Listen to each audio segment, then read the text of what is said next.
almost idyllic. There is no money and no need for money. Everyone produces what their gifts allow, work with their environment for the blessing of all, from each according to their ability, to each according to their... No, not communism. Tolkien hated communism, but a commune where the environment provides for all and the leader assures the security of the land. And fundamentally, this is not meant to be nitty-gritty possible. It is made possible by magic. Without the Rings of Power, Rivendell and Lothlorien's economic systems would collapse, and they did. It's one of the most touching moments at the end of The Lord of the Rings, the realization that Galadriel's most enduring legacy in Middle-earth after she left was that the Shire gained a taste of the bounty of Lothlorien for generations to come. And it is fitting that this was not sold to Sam, not traded for something, but given freely. Sam, out of all of the Fellowship, understood that relationship with nature that lay at the heart of the elves' economic systems. And he bequeathed that to the Shire. If you'd like to see more Lord of the Rings videos, please click on the...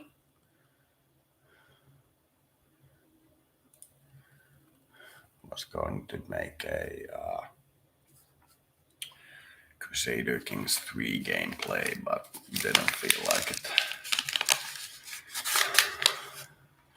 Playing a lot of these games as a female who has children, because I'm starting to very slowly adjust to the idea of eventually being reborn.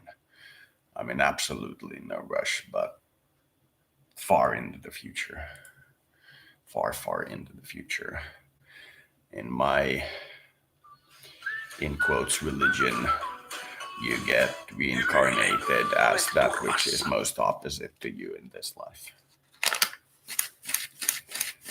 It's not for the sake of terrifying, but it is integral to how the organism thinks. And I think what we're seeing in creation is, from our point of view, a very, very slow down thinking process in very, very slow down pace.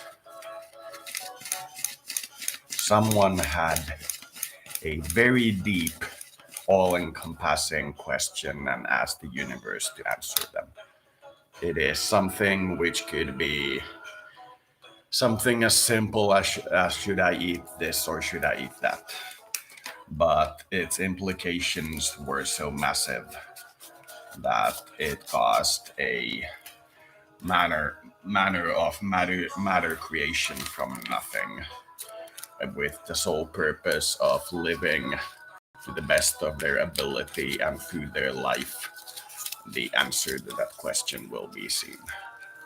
What this particular thinker will do after the question is answered is anybody's guess. Literally, because we are that being.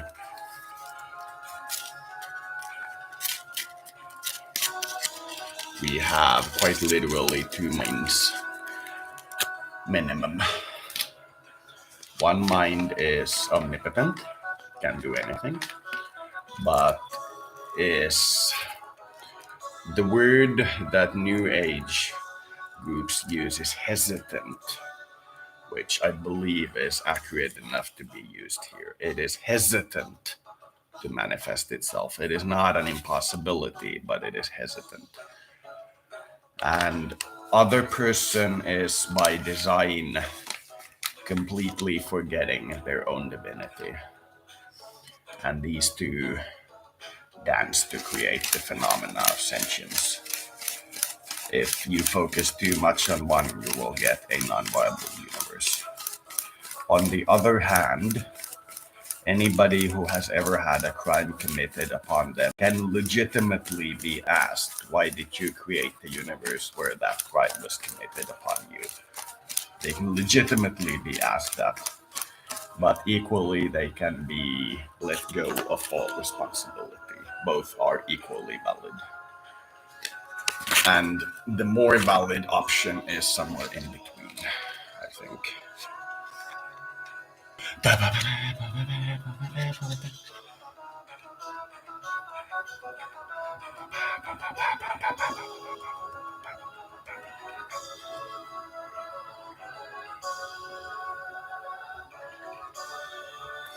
by the way, the lizard folk, which we discussed some days ago here, have said that based on their basic rudimentary scan, the three fingered two-toed humans are the seventh variety of the human race. The Homo sapien or Homo sapien sapien, whichever you happen to call, is the sixth. And they say that because your previous creations are not at this moment active in your time, discussing them is akin to discussing the dead, aka inappropriate. There is a degree in their view, which I do not completely share, in the belief that discussing death is inappropriate. Or rather, discussing those who have gone before is inappropriate. I completely understand how the lizard brain would interpret it like that. Completely understand it.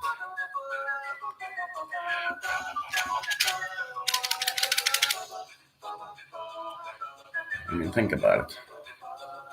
If all you ever see is competition in some form or another, would you be pleased that somebody who you no longer need to compete with is being reminded about? No, you would not. That's the way I see it. Who knows?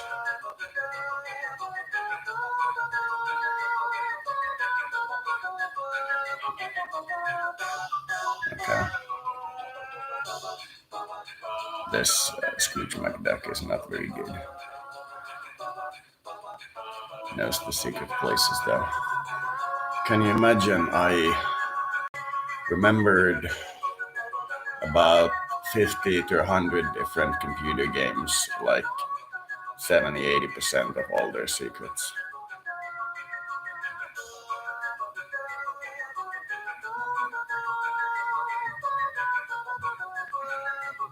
You know that episode of House where that guy who has a high IQ is caught drinking cough syrup? Even say that.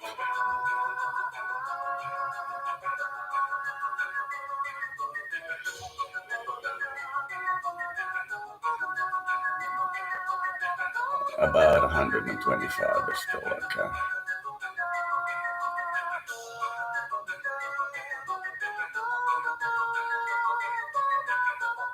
I mean, 145 and 1 in 10,000 is like you.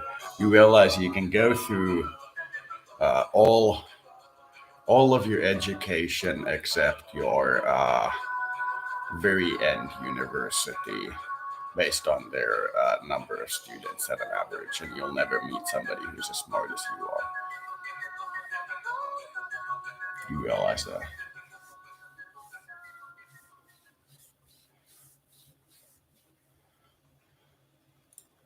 Just like completely wrong.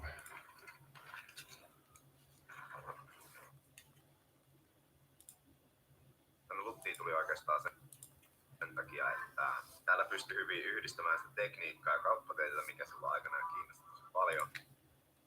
How does the dwarf economy work?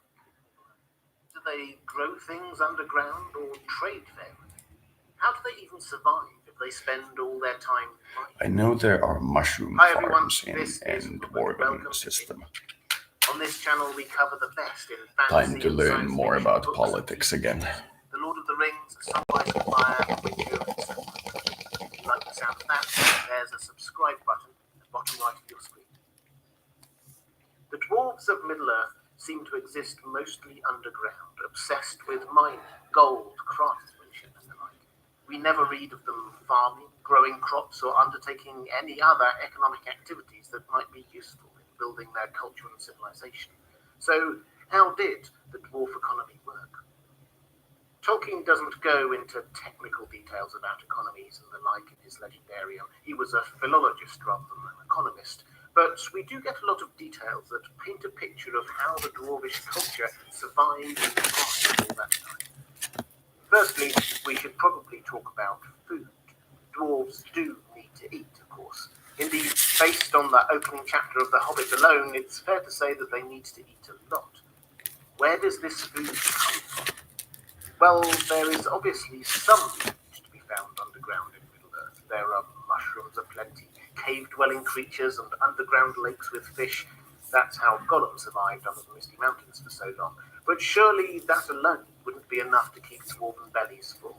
And the hunter-gatherer lifestyle that would require of the dwarves is at odds with what we know of their actual lifestyle. So there's clearly more to it than just foraging in the dark.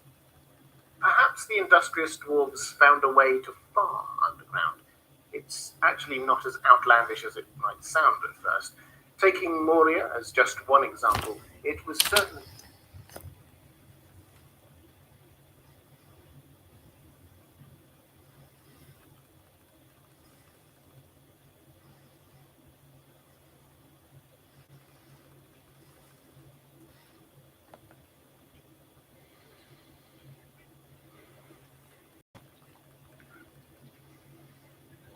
Okay.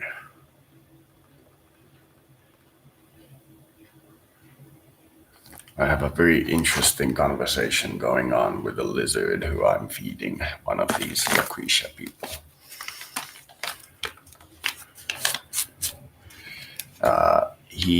I first made a dish of tofu, fried, best I could, with very high energy content. And he said that it tastes too artificial. It can be eaten, but to them it has literally no nutrients. Then I made the same tofu with slightly spicier spices and fried in animal fat. Not fried animal, just fried tofu fried in animal fat instead of vegetarian oil, and fed it to them, and made the same dish again. And he said that it tasted like what their food tastes like flesh. You can't imagine a lizard eating tofu, but it happens. It tasted like flesh and had the subconscious feel of being nutrients. Therefore, it's processed into nutrients, so that was fulfilled. And their culture eats not to sustain itself, because they have the ability to sustain themselves from any source essentially, but they eat just to eat. It keeps the living matter going. It keeps the process going. Therefore, their food production is very tuned. So if you add any kind of food that's made from plant matter and they can eat it, the fact that they get less calories from that eating doesn't bother them at all, as long as it's considered fulfilling in that way. Even if it's dry cardboard, it doesn't matter that they don't have the calories from it. And they said that this food was calorie right, but the after effect, if you eat in their manner of eating, is that you get very stuffy in the stomach. Very stuffy. And that was bothersome. And I thought it was interesting. But evidently, their palate does not consider tofu, if fried in vegetable oil or boiled or any kind of normal preparation, sufficient. If it is fried in animal fat specifically, it is considered sufficient. That seems to be something they pointed out.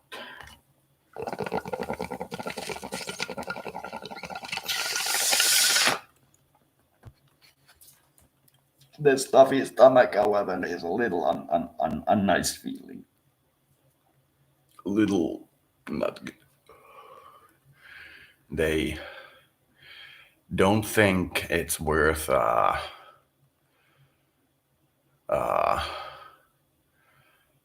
throwing a fuss about. It feels like you've eaten a lot of candy. It's not like cramps or anything. But in terms of food and the message we're trying to send to each other here, it was a very good meal. That's what they're saying. They wish to point that out to the public community. I was just interested based on the public image of them as, the demons that eat the flesh of humans. Would it be conceivably possible for me to prepare them a meal that does not involve flesh, but satisfies their, it's nice to eat sense? And it seems like I indeed did. That was what I was looking for. I'd like to prepare something very meaty for them at some rather quick opportunity, but not at this point. Still trying to get settled into their energy to understand what types of meat and meat-related thoughts align with what emotions. Because if you just serve meat, it's like going to a vegan place where occasionally somebody serves chicken and then serving prime ribs in terms of social gaffe. So there needs to be a long steady period of how they actually eat, what is associated with what, so the intent transfers correctly, and that requires time. I was, after about 20 years of solid activity in Russia, ready to serve one meal of the animals that we produce in our Russian interaction. It took me about 20 years to get to that point, to be knowledgeable enough that I could consider serving a meal of that particular thing. Blue flesh.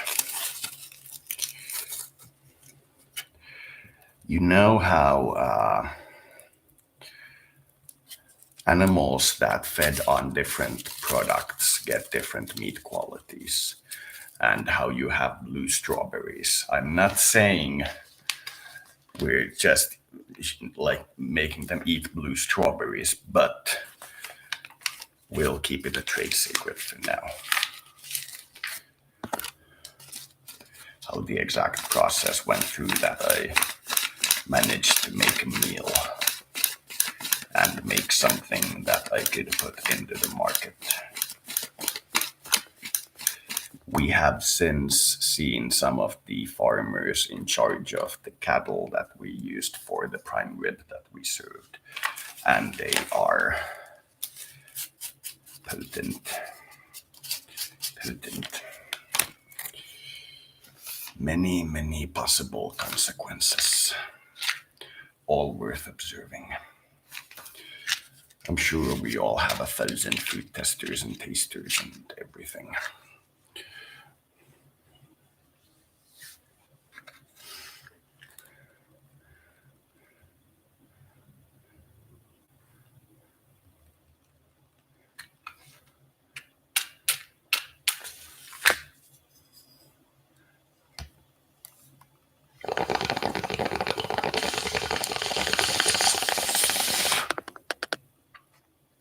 Olen small bean.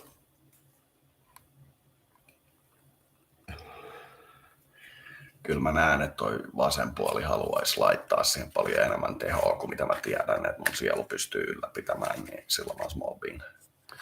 Mä en pysty vastaamaan niiden regionaalien toiveisiin niin kuin tasaisesti koko ajan. En pysty edes ylläpitämään koherenttia ulkopolitiikkaa, niin en mä silloin ole mikään large bean. Puhumattakaan siitä, että olisi joku empire.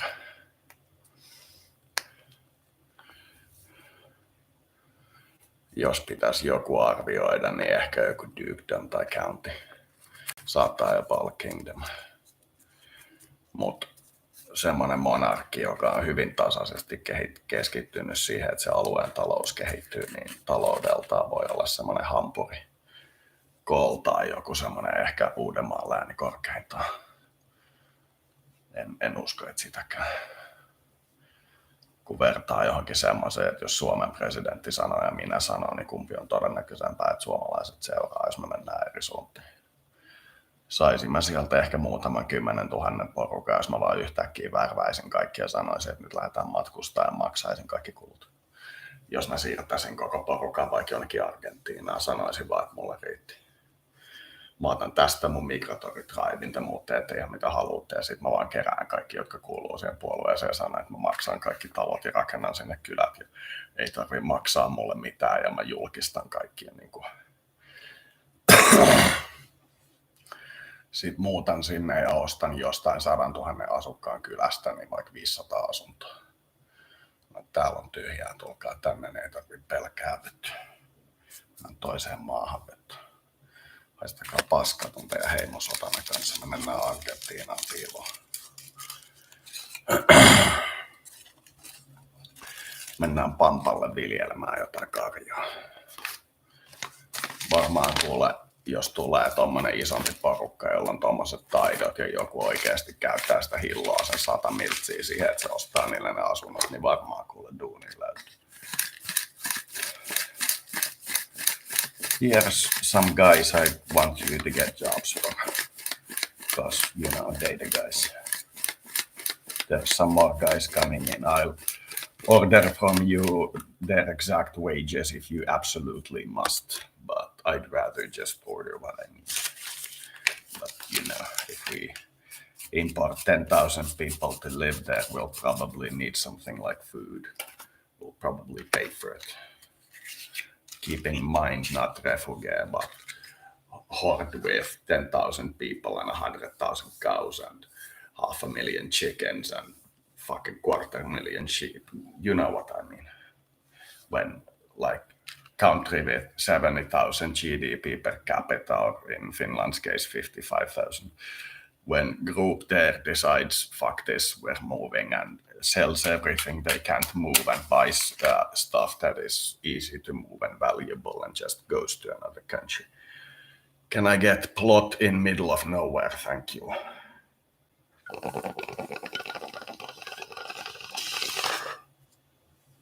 See your poor locals in quotes can't afford fertilizer, so plot unused when GDP rise and ability to use it like fertilizer rise, plot will be valuable. So we'll budget where we think you'll be in 100 years, make small town on outer outskirt. Then we'll live there until your presence most likely becomes unbearable and we'll move to some other countries, you know, skut.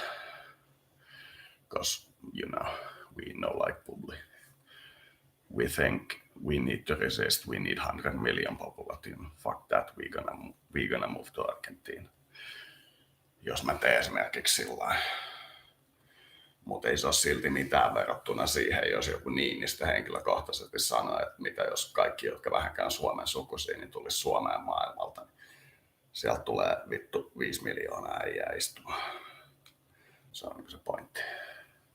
Mä saatan saada jotain 500 ja 10 000 välillä, jos mä teen sen, että mä siirrän sen kaiken. Se saa jotain 100 000 ja 10 miljoonan välillä. Sitten jos joku Trumpi esimerkiksi sanoo, että hylätään kaikki osavaltioita, siirretään Oklahomaan, niin siellä on vittu Yhdysvaltain isoin väestötiheys sen jälkeen. Sitä mä tarkoitan sillä, että niinku, jos näkyy semmoinen migratory tribe, joka on sillä, että vau, että tuossa on paljon jengiä, niin se on migratory tribeiksi pieni.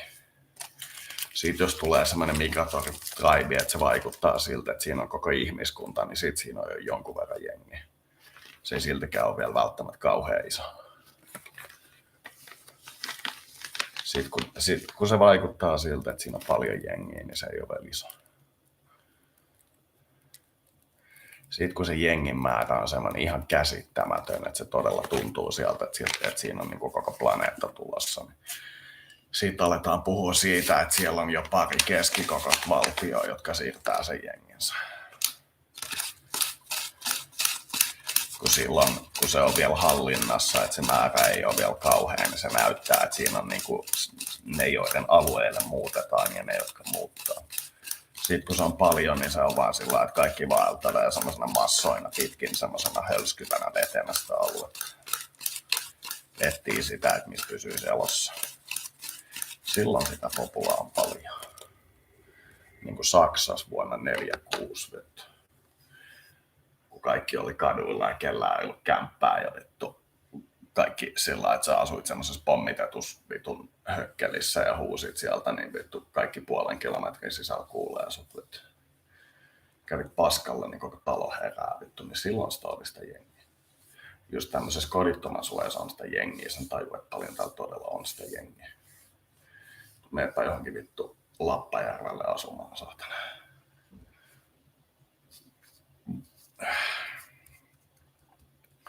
Mä oon edelleenkin sitä mieltä, että mä en Venäjän aloittaisi hyökkäyssotaa, mutta siinä ei voi sanoa mitään.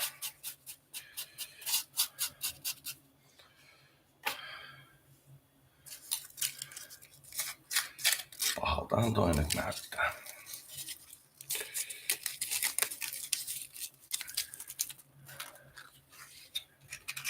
Pahaltahan toi nyt näyttää.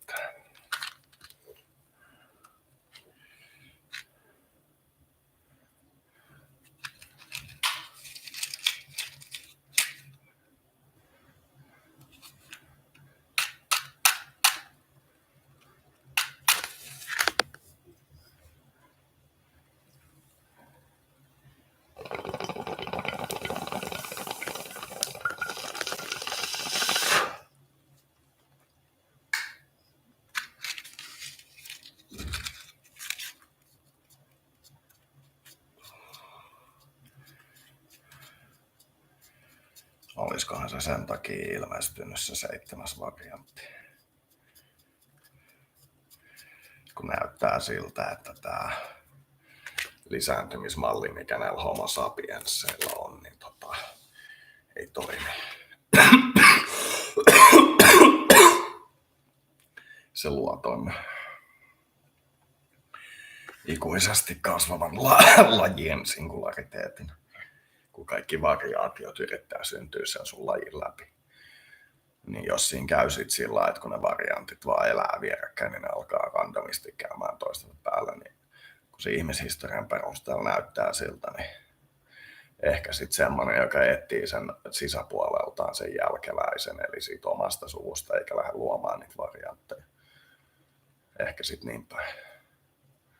Kun silloin kun eurooppalaiset teki, niin ne teki sen perusteella, että miten niin se pyytyi se valta kaikista parhaiten sen suvun johtajan käsissä. Enkä ihmettele, että sillä kaikista lapsista tulee sellaisia mutantteja, jotka kuolee itsekseen. Nämä 2 varpaiset kolmisormet tekee ihan puhtaalla rakkaudella ja sillain, että on vaan. Ja ne tekee pääsääntöisesti sisäsiittoa ja niillä tulee 2 varvasta ja 3 sormaa. Muuta variaatio niillä ei oikein ihmisistä ole. Ja ne varpaat on jokaisella hyvin erinäköiset. Niin mä vaan mietin, että jos siinä käy sillä, että meidän malli todellakaan ei pysty kestämään sitä, että niitä muita malleja on siinä lähellä, että siihen tulee se ulkokuoni, niin sit voi olla aika siirtää se sitä kautta.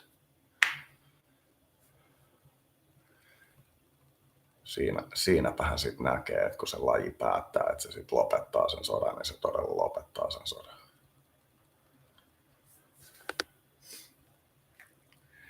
Siinä menee nyt jonkun aikaa, mutta jossain vaiheessa me nähdään se, että miten ihmiset reagoi siihen, että se näkyy se variaatio, mutta kun siinä on vähän semmoinen juttu, että se variaatio olemassaolo todistaa sen, että sen pystyy vaikka sen kuinka tehokkaasti hävittäisi mistä tahansa, niin luomaan kuka tahansa uusiksi.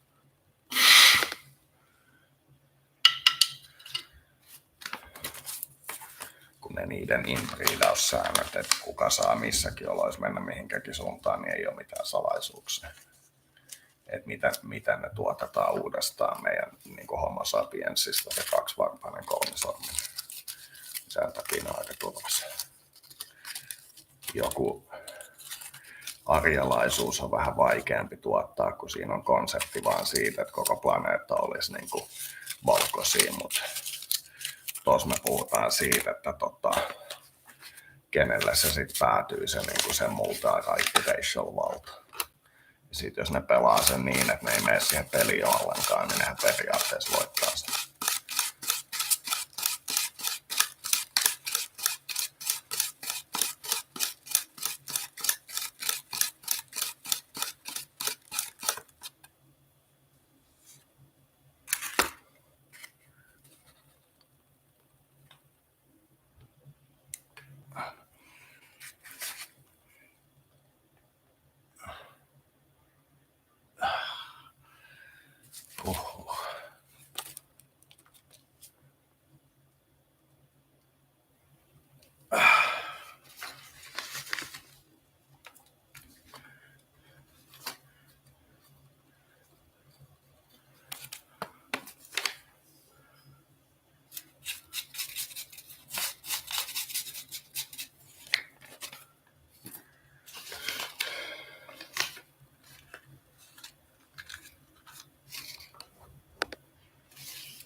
It stretched right across the breadth of the Misty Mountains over many levels, and it was bright inside, not dark. The upper levels had skylights through which sunlight poured, and lower levels were lit by thousands of shining lamps of crystal. We're told that, as a whole, it was full of light and splendor. But the fact remains that although underground farms were certainly possible for the dwarves, and personally I suspect they will have had some form of autonomous food production in their largest settlements, we don't read of it anywhere. So farms and food production systems, underground or overground, appear not to have been a large part of their civilization. Instead, what does seem to have been a large part of their civilization is trade and specialization of labor. In The Peoples of Middle-earth, we read about the early days of contact between humans and dwarves. Men became the chief providers of food as herdsmen, shepherds, and land tillers, which the dwarves exchanged for work as builders, road makers, miners, makers of things of craft, from useful tools to weapons and arms, and many other things of great cost and skill. Noticing that in my own So story. the two races swiftly settled into patterns. When I'm offered a steady supply of food, I usually revert to artisan goods produce like tools and weapons, and in the dwarves producing. also seem to have sold their labor building things. That was way back in the early days, but it seems that this model of specialization seems to have been the default for dwarves ever since. For example, when recalling the golden days of Erebor, Thorin Oakenshield recalled that they, the humans, built the merry town of Dale there in those days. Kings used to send for our smiths and reward even the least skillful most richly. Fathers would beg us to take their sons as apprentices and pay us handsomely, especially in food supplies, which we never bothered to grow or find for ourselves.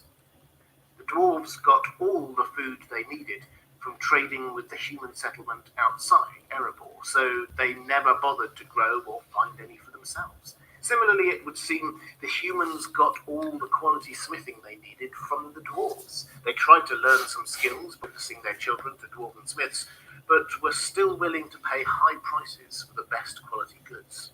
This is revealing. Firstly, it implies that the dwarves cannily limited the supply of their most precious goods, keeping prices high. But most importantly, it shows that in at least this one area, the dwarf-human economies were interdependent. Two nations, each producing what they are best at, relying on each other for the things they do not produce, and living harmoniously, knowing how much they depend on each other. When Smaug attacked the mountain, the people of Dale rallied to help. Years later, when Sauron's forces marched on the region, humans and dwarves fought side by side. Even when homeless, the dwarves don't think to settle down in a farmstead or found an above-ground settlement. The dwarves who escaped from the lonely mountain after Smaug's arrival always yearned to return to Erebor, and in Thorin's words to Bilbo, "We went away, and we have had to earn our livings as best we could up and down the lands, often enough sinking as low as blacksmith work or even coal mining." In other words, Thorin and his company were artisans for hire, or occasionally just skilled labour for hire in Dunland and Ered Luin, while they plotted their return to Erebor. They may not have had a permanent home, but they followed the exact same business model their forefathers had, trading their skills for food. And the dwarves didn't just do this with humans. There were many instances of dwarves trading their skills for coin or other payments with the elves as well. Just as one example, we read in the Silmarillion that in the First Age, the dwarves still came on their journeys into Beleriand from their mansions in Ered Linden. They travelled the ancient roads to Doriath, for their skill in the working of metal and stone was very great, and there was much need of their craft in the halls of Menegroth. But they came now no longer in small parties, as aforetime, but in great companies, and they dwelt in Menegroth at such times in chambers and smithies set apart for them. So not only did the dwarves stop off with the elves on their journeys, but stayed for extended periods of time in great companies in chambers and smithies set apart for them, and they were paid for their work. This wasn't just occasional help for allies, but an important part of both of their economies. That particular arrangement in Menegroth ended rather abruptly and tragically and soured relations between dwarves and elves for a long time, but the point remains that this is how the dwarves organised themselves. They didn't farm, that wasn't where their strength was. They traded their own skills and goods for whatever they needed. So in today's parlance, dwarves and humans, and dwarves and elves to a lesser extent, very swiftly created an interdependent trading relationship based on speciality of labour. Even a basic understanding of modern economics tells us that specialisation of labour and regulated and fair free trade can benefit everyone in the long run. The dwarves didn't need to waste time doing boring farming, and the humans got access to better quality tools, jewellery and so on. Everyone won. And this has the added benefit of tying peoples together, breaking down barriers. It's not a coincidence that the people of Dale fought alongside the dwarves in the War of the Ring as one army. They needed each other, and dealing with each other so regularly broke down barriers of suspicion between them. They were allies. Things didn't always work so well, of course, but the principle remains that dwarves always tried to set up positive trading relationships with their neighbours, if only because they needed food. We tend to think of dwarves as hiding away from the world, keeping themselves to themselves, absenting themselves from whatever troubled the above-ground folk. This is not the case. Almost wherever they went, the dwarves proactively sought out positive trading relations with whoever their neighbours were. These trading relations brought ties of trust and interdependence. Far from being independent and unfriendly to others, dwarven culture was 100% reliant on building positive relations with others and trading with them. Their economy relied on it, and their survival relied on it. If you'd like to see more Lord of the Rings,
This one was pretty interesting.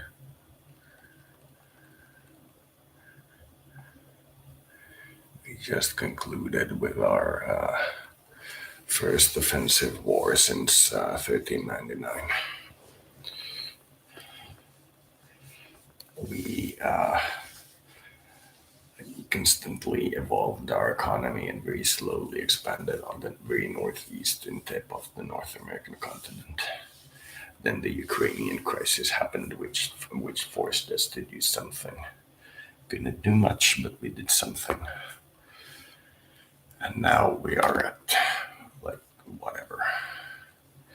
Now it's completely defensive. If we are to take expansion territories in Europe, they'd be either Baltic from Estonia, which is unacceptable, or Lower Baltic from Latvia, which is also unacceptable.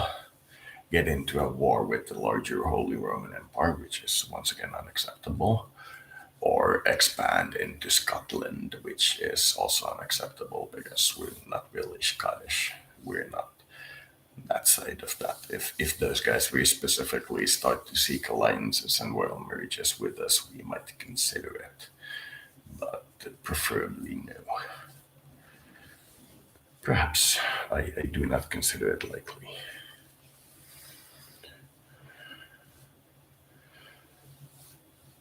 Currently, Ireland is entirely in UK control, but Scotland and Wales is free.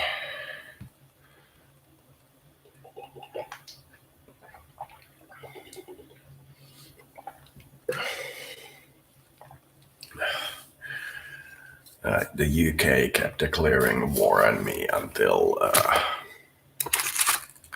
they were in such a bad shape due to the wars that they eventually lost to France, which was in much better shape. And now France is the European power. The French didn't specifically ask Wales and Scotland to be independent, but they were waging war with the UK until the entire UK was ravaged by revolt. And then they got independence. We were fighting with them earlier, but by that point we'd been at peace with them for maybe 20 years. They kept on fighting everybody because they were for some reason trying to fight everybody. They were trying to build the North American empire without being able to afford it. Now their entire North American colony system is actually controlled by Huron, which is the native state around the Great Lakes. They went through a unification process, so they have a landmass the size of 5 US states around and south of the Great Lakes. And then Britain declared war on them at some point, and they just steamrolled the colonies. Yeah, can't support that kind of landing cross-continent needed to take their army out after they've managed to subdue the colonies. So they basically got the colonies. Occasionally there's a revolt, but they move like 45,000 Indian soldiers with muskets into the region and it's over. So they basically managed to prevent the North American expansion. I'm the only one who could have any kind of serious impact on them, but I'm content to expand far from them. I have the very shoreline at the very northernmost part of the Great Lakes, and that from roughly to Labrador along the middle and south coast, north coast. The very south coast, the Quebec region, mostly belongs to the French. I have like 50 kilometers west of Quebec to like 100 kilometers west of the westernmost Great Lake, and that to north. So I have a pretty large colonial empire. I can't expand as far into the colony territory as the colonists' number would allow because I don't want to overburden myself. I don't feel like taking the entire North Americas. We have enough. We were looking for a place to put the million citizens. in our capital in fucking 1650.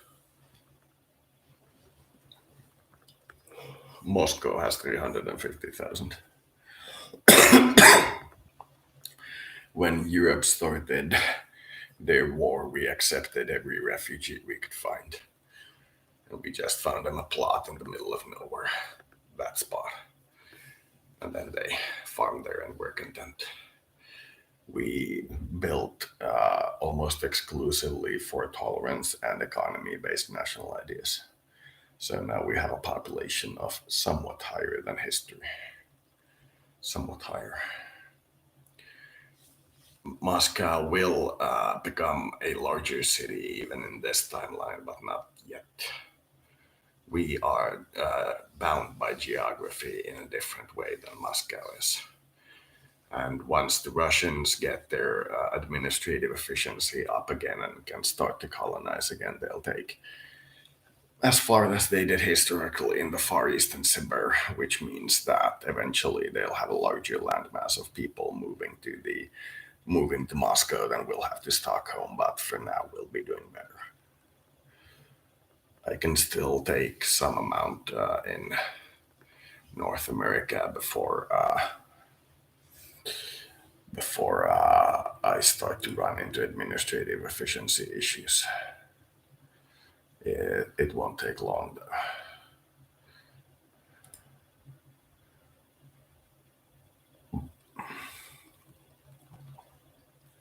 Come on. Show me North America. It's North America. There we go.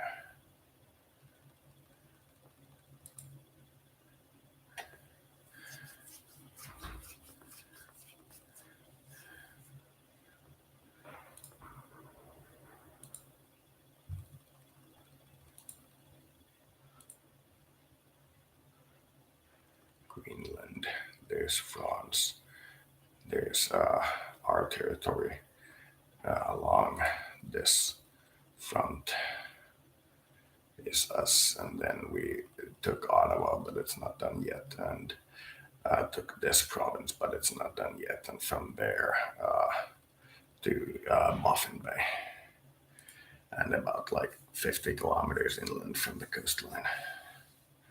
That's what we're looking at.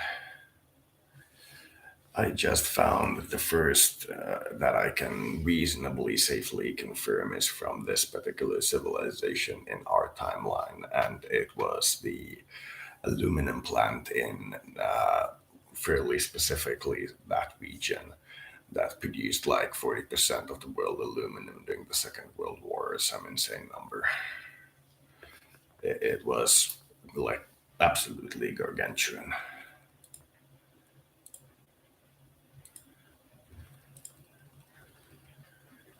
And I'm thinking they're importing the aluminum from this particular region that we're seeing here on the map, this entire Scandinavian Union, to that and processing it in that facility with like a nominal amount of workers. And they're saying like that's our contribution to the war effort. That's what I'm considering. And that's a border in Europe. We took the Duchy of Schleswig, which was Danish after a unification as the last Scandinavian free duchy that we joined. And Holstein is considered German and part of the Holy Roman Empire, I think. So I'm not going to be messing with them. The province there, that's the province of Schleswig. I'm assuming most Scandinavians know these places, so I'm not always translating. So you can see Estonia, which is called Livonia in this particular timeline, is doing pretty well. So is Lithuania. Poland is doing its historic of being crushed by Russia and the Germans. France is doing a little bit worse. I don't feel like starting the game. It's a hassle to start. And I need, if I go forward even a day and need to save upon exiting, like, it will override the gameplay that I'm going. I could like load the previous one, but then I know what's going to happen the next day, so I don't even want to do a tiny bit of it. So that's our border. When we had this border, we had 4 provinces to defend. When we have this province, we have this border, we have 2 provinces to defend. And we made sure that Russia maintains a connection to the Baltic Sea for trade reasons. That's what it looks like. We're looking at slowly increasing relations with the Holy Roman Empire, but not very quickly. Not very quickly. And we are content with these borders. Everybody across the Eurasian landmass can have guaranteed independence. Womp. We will not be getting involved. We have now achieved our Zen point. That's our stance on the borders in Europe.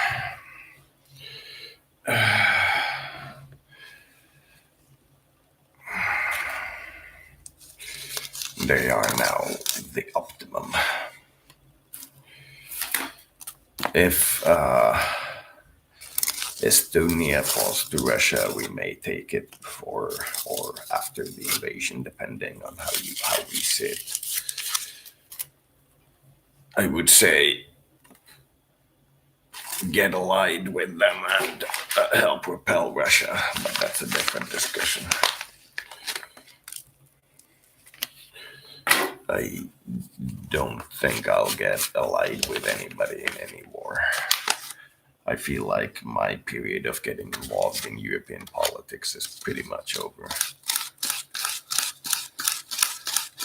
Not interested in who's better at what. You guys can just do Indian to me. You can be the huge smelly mob and I'll do my own thing.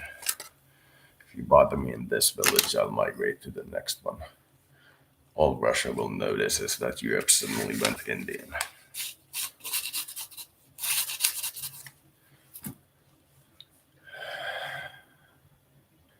And here is a native Finland religion gameplay.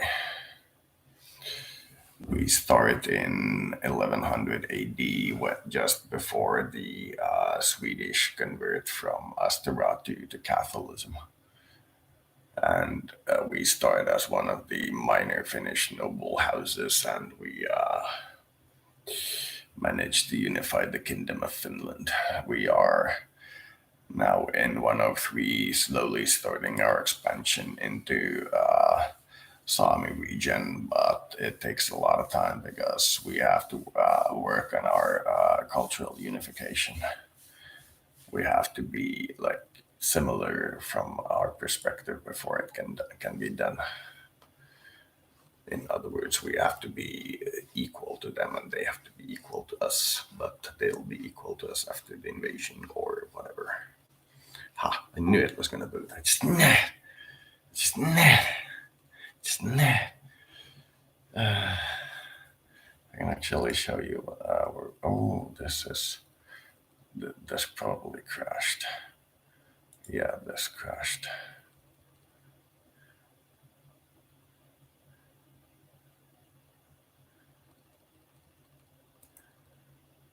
Interesting.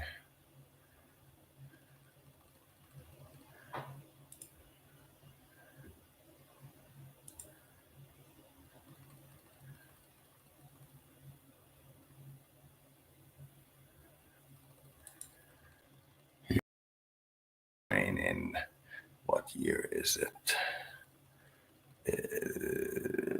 I think like 1100 something. Like 1100 something, and we started with, I think, this domain.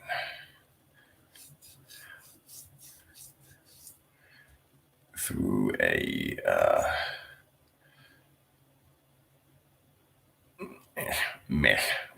warlike expansion, we managed to take this. Then we, at episode 103, attacked this one, lost, took this one,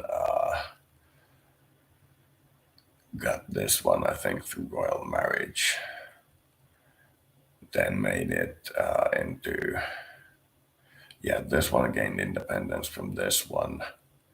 They declared war on us when we declared war on them. And they went to ceasefire when we went to taking that province with peace with them. Then we took that one, and because we had that one and that one, we had the majority of this particular province, and then we could appoint instead of like tribal province-wide things, duchy to each one, and then we had all the 3 duchies, and we could form the Kingdom of Finland. And now we have about this much in we don't even have about this moment. We have about this much. Actually, we have about this much. We're trying to take this from a tribal federation that gets taken over and then converted into Catholicism by the Swedes across the 11th to 14th century to remaining in the native religion and managing to quickly rise to a kingdom and oppose Swedish and then later Russian oppression or pressure to convert into Christianity and maintain local religion. Then, if we get really lucky, we'll attempt to push Catholicism out of Scandinavia and convert them back into Norse religion. If we get really lucky. But that's probably not going to happen. I like doing these tests to see how powerful different attitudes at different times could be. And a strong centralized leader in that era's tribal Finland could, within lifetime, carve out the entire historic region of Finland into a single kingdom easily. There just was no one who would do that. There was no impetus. It wasn't in the national spirit. They liked to live as tribes and occasionally fight, and just it was their Valhalla, which means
I suppose.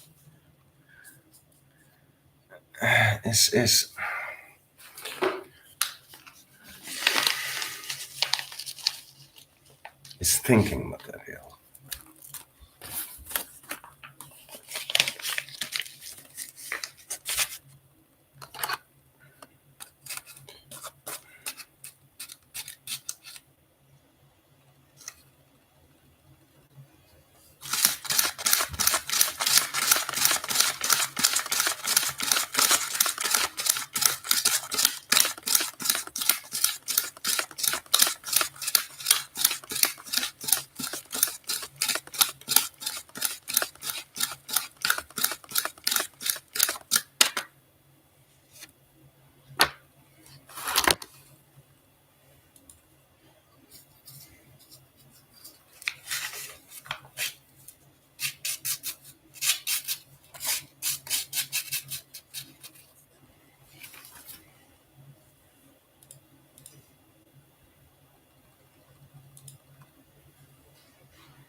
Discoveries, it has raised more questions than it answers. Where did it come from?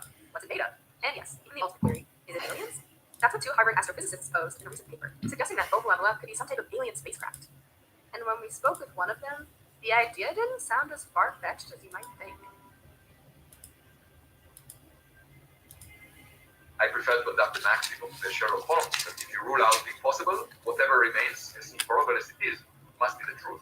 Now, a good rule of thumb is that aliens are always the least likely answer. But here's the thing, the more reasonable explanation right now isn't panning out. Most astronomers think that Oumuamua is probably a stray comet from another stellar system. The only problem is that it doesn't look like any comet we've ever seen, because it appears to lack that iconic tail.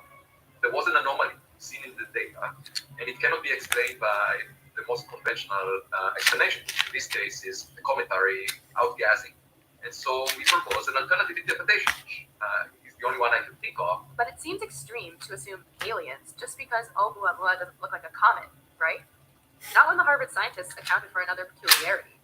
As Oumuamua traveled through our solar system, it didn't follow the normal path of a typical comet under the sun's gravity.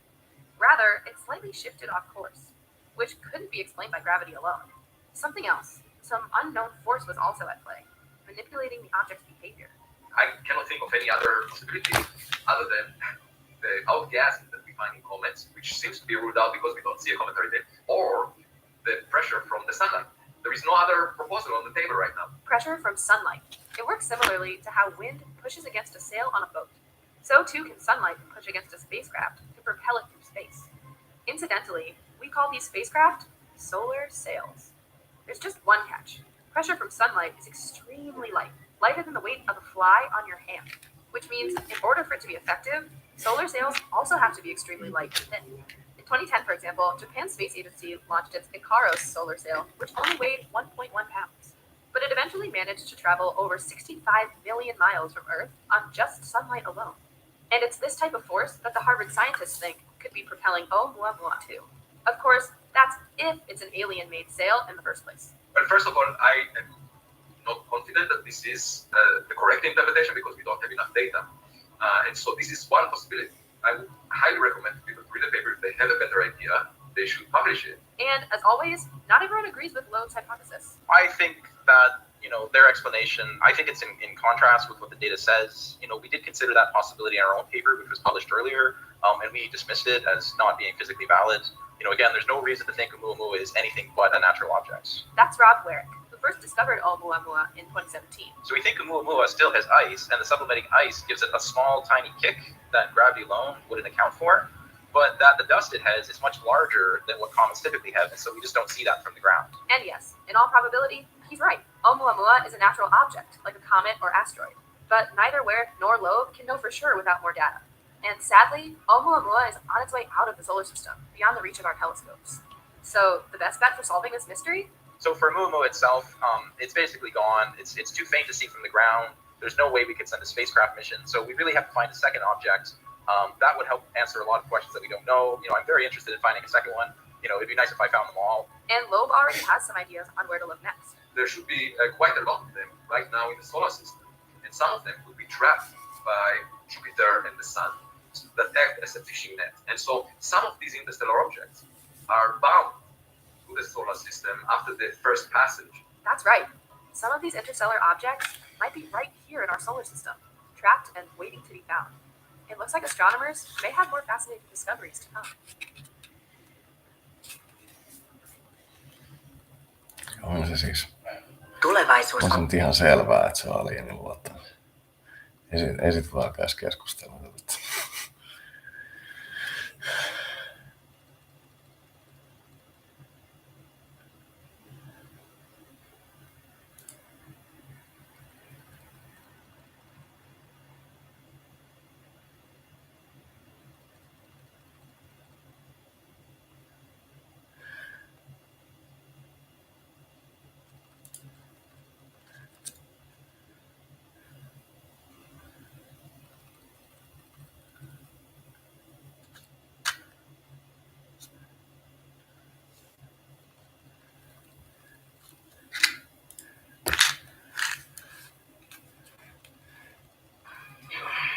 Thank you for coming, Mr. Prime Minister. You've had a long flight and I've had a long last day and a half. Let's not waste any time with veiled questions and coy answers. Your government conducted an atmospheric nuclear test over the Indian Ocean 36 hours ago. This action poses enormous problems for the region, for the world. And for the US. Yes, it undercuts our counter-proliferation policy. It makes us look at best biased, and at worst like Starting non-proliferation by funding research on a new generation of tactical nuclear bombs. This is not my view. The US is merely looking after its national interest.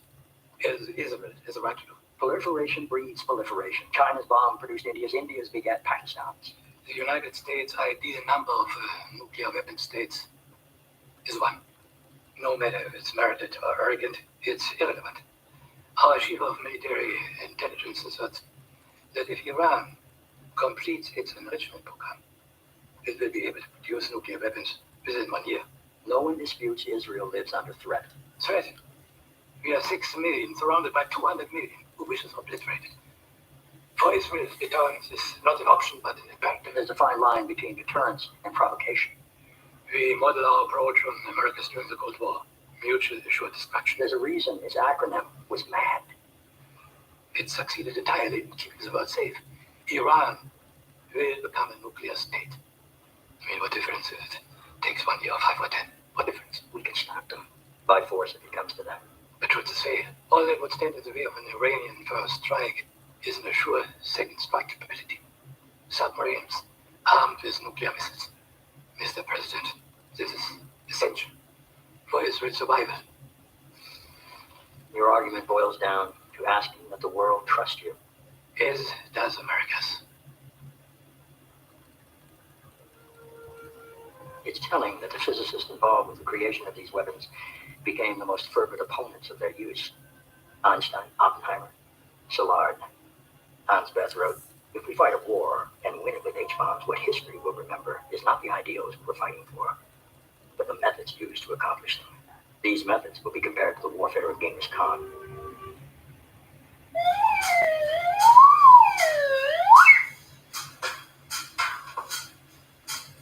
Johnny, ota homma haltuun.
Siinä on varmaan niin paljon laskettavaa, että vähäksi aikaa hidastuu todellisuus.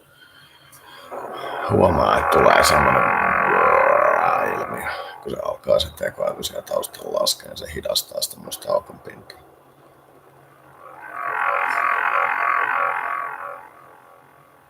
Kind of force. What we referred to in the previous video as first exchange or strike.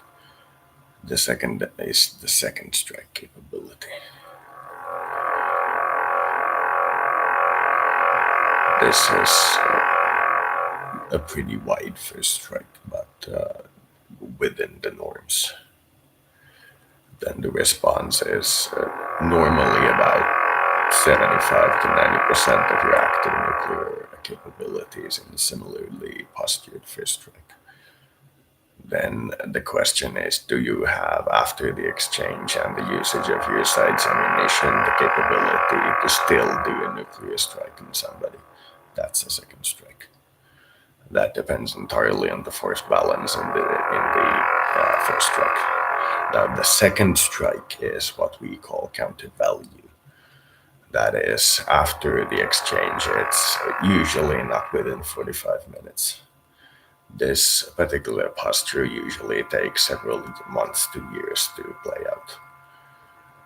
The enemy will use intelligence to find the locations of your most dominant government sites of the group that is either responsible or, in their view, worth targeting for, in the case of neutering your nation. That is second strike. It happens over the course of months to years after the initial one.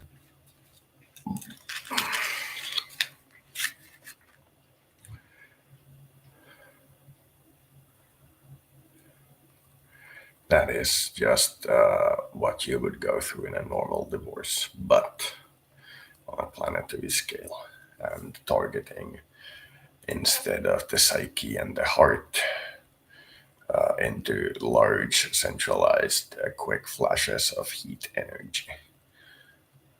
So keep that in mind. Usually the initial flash in a nuclear weapon lasts about 1,000th of a second. That's the energy you see in the explosion is the following heat wave itself. Not the ball of light expanding, but the air that the ball of light pushed out of its central mass area expanding in an air tsunami. That's what you see.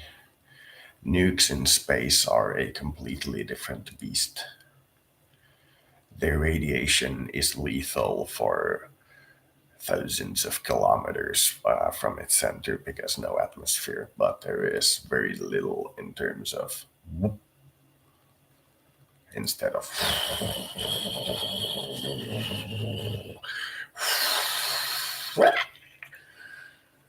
it's just, but everything within 1,000 kilometers that's even nominally unshielded is dead instantly.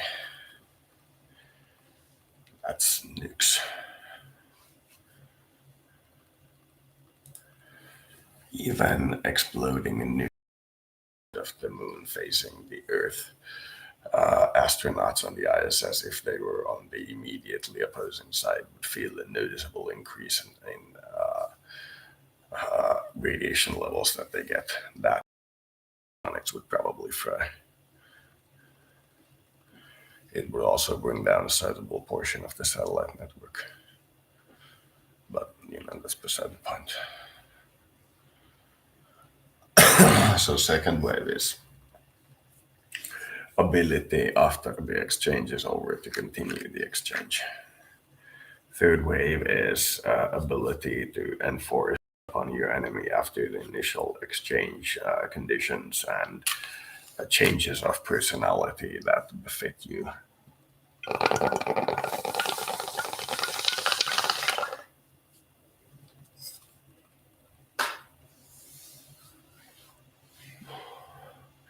Third wave primarily requires a certain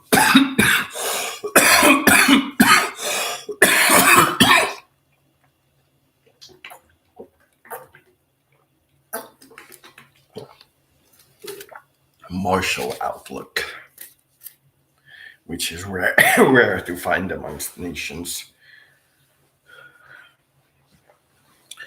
Usually, first wave is sufficient. In in a first wave, you can eliminate 75% of your opponent's population.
That's enough economy for one day. See, the problem is I probably can't watch this. It'll say copyrighted.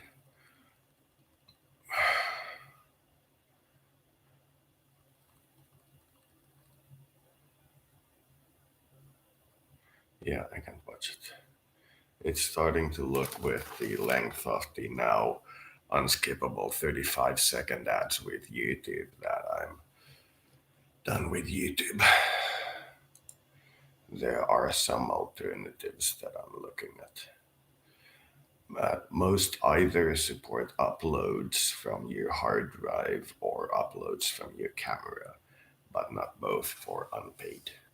And then the payment option is like $5 a year or something very small for a nominal account. But they still require you to pay. However, they usually offer specifically one or the other, but not both. Which means that I will probably end up doing one or the other. I will have to choose between the live community and the posting art community. We'll see. But yes, YouTube is starting to look like it might be untenable. Random bullshittery on UFOs, underground bases, and the lizard people. These are just when I show them these to my kids and like, kid, I'm gonna shut up now.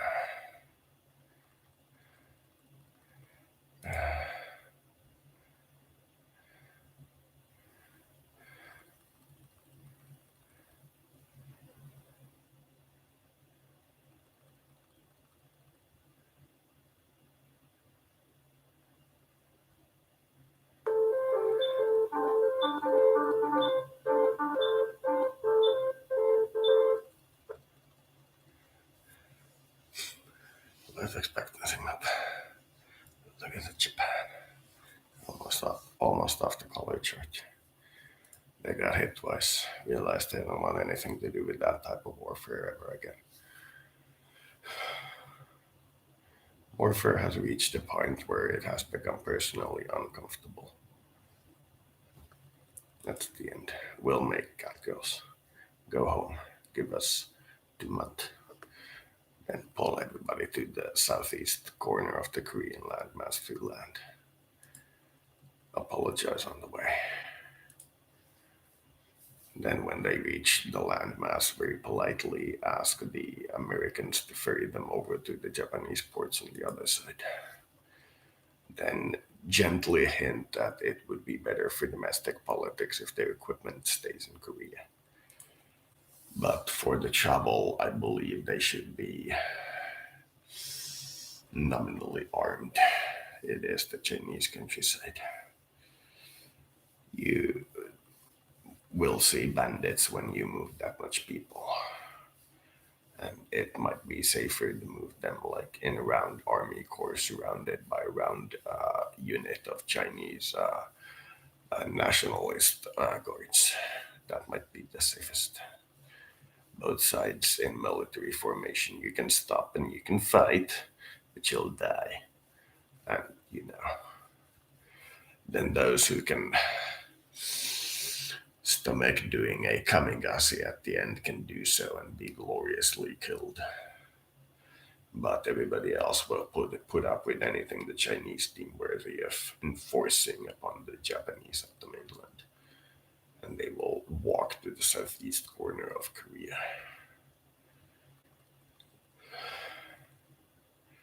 Thereupon asking the US Navy for ferryment over to the island of Japan, unarmed, leaving all their stuff at the southeast point of Korea for reasons. Then if the event Korea War triggers, there will be about 3 million fairly modern infantry rifles in the southeast tip of Korea. That might change things. Perhaps the Koreans would solve it fairly quickly amongst themselves, as the South Koreans are given access to the stockpile, which nobody has bothered to in any sort move anywhere. It's good that it stays there. And then the North Korean professional army gets its ass handed to it by the South Korean reservist army. Perhaps. Instead of quick walk, back. Or rather back.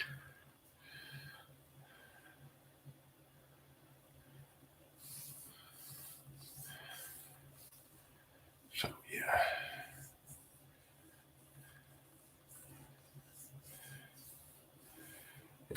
Instead of the way they had to go through.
Radiologists don't generally consider a person's racial identity, which is not a biological category, says White.com, to be visible on scans that look beneath the skin. Yet the algorithms somehow prove capable of accurately detecting it for all three racial groups and across different views of the body. So again, the algorithm can do it. So the algorithm is currently engaging in the wrong thing by believing that race is a biological category. That's the opinion, yes. Yeah. So for most types of the scan, the algorithm correctly identified between the two images for a black person 90% of the time. Even the worst performing algorithm succeeded 80% of the time, and the best was 99% correct. Like, look, it's not wrong. Like, 99% correct is good enough to prove that, yeah, this works. But this isn't, for some reason, politically correct. No, so it needs to be burned. The results and associated code were posted online late last month by a group of more than 20 researchers with expertise in medicine and machine learning, but the study has not yet been peer-reviewed. I didn't feel that over your prescription. I'm very interested because he's black. Well, I'm going to prescribe the same medicine for this time. I'm not buying into no racist drug, okay? It's racist because it counts black people more than white people. I have white people who just say thanks for dying on prison for us. Look, my heart's red, your heart's red. And it don't make no sense to give us different drugs. No, I haven't found a difference. Admittedly, example, based on my experience in the last 90 seconds, all black people are morons. Sorry, African Americans. I'll see another doctor. Fine.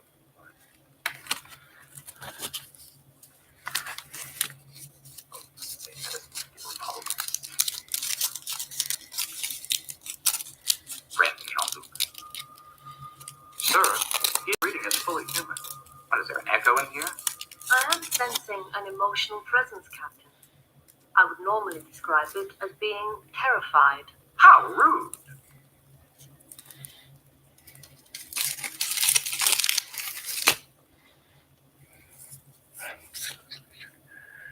Absolutely mortified. This planet is, when you look at it through a very specific assumption of ease as norm, certain what life should be, in that you also experience that level, that are incongruent with reality.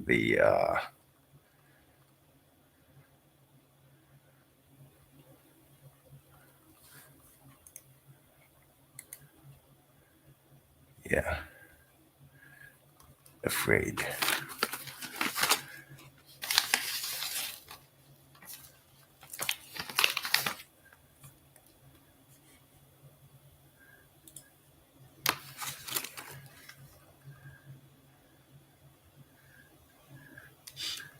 How you doing, Mr. Rothschild?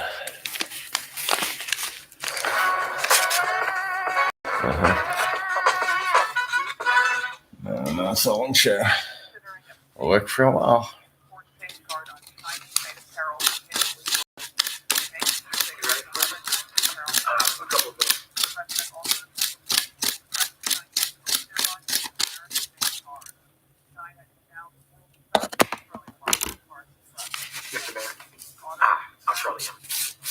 Charlie, good to meet you. How you doing? Doing great. Just great. I wanted to introduce myself because, well, I'm a big fan. Well, thank you. I voted for you both times. Well, I hope you're going to vote for me next time. Every time. Kyllähän nyt me olemme malkaavien vampyyreille annan, ei malkaavien, se vitun gruppi, joka pystyy vielä ihmisten kanssa lisääntymäänkin, kun jollekin vitun malkaavienille. Tai hohojakkaan näille tyypeille. Ei kyllä, että oikein semmoisesta pitkästä, rauhallisesta, ritarillisesta suvusta, joka on aina tehnyt hilloa ja yrittänyt vähän pelaa jonkin sortin moraalin näköistä peliä, vaikka onkin tehnyt vitusti hilloa. Mieluummin kuin jostain semmoisesta, että we saved the world.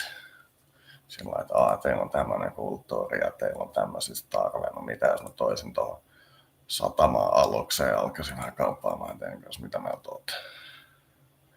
Rakentaisin siihen mökin ja laittaisin sinne 10 työntekijää. Sitten laittaisin sinne vitumaiset varastot ja tulisin 150 vuoden päästä uudestaan.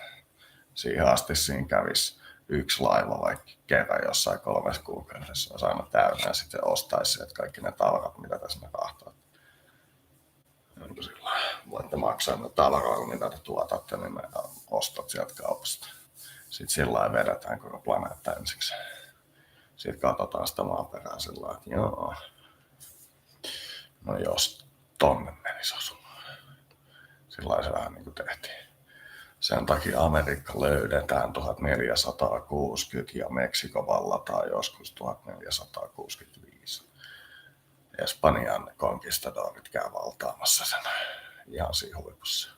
Sitten Iso-Britannia tulee Pohjois-Amerikan rannikolle ja tekee nämä ihan ensimmäiset siirtokunnat joskus 1500-1550-luvulla.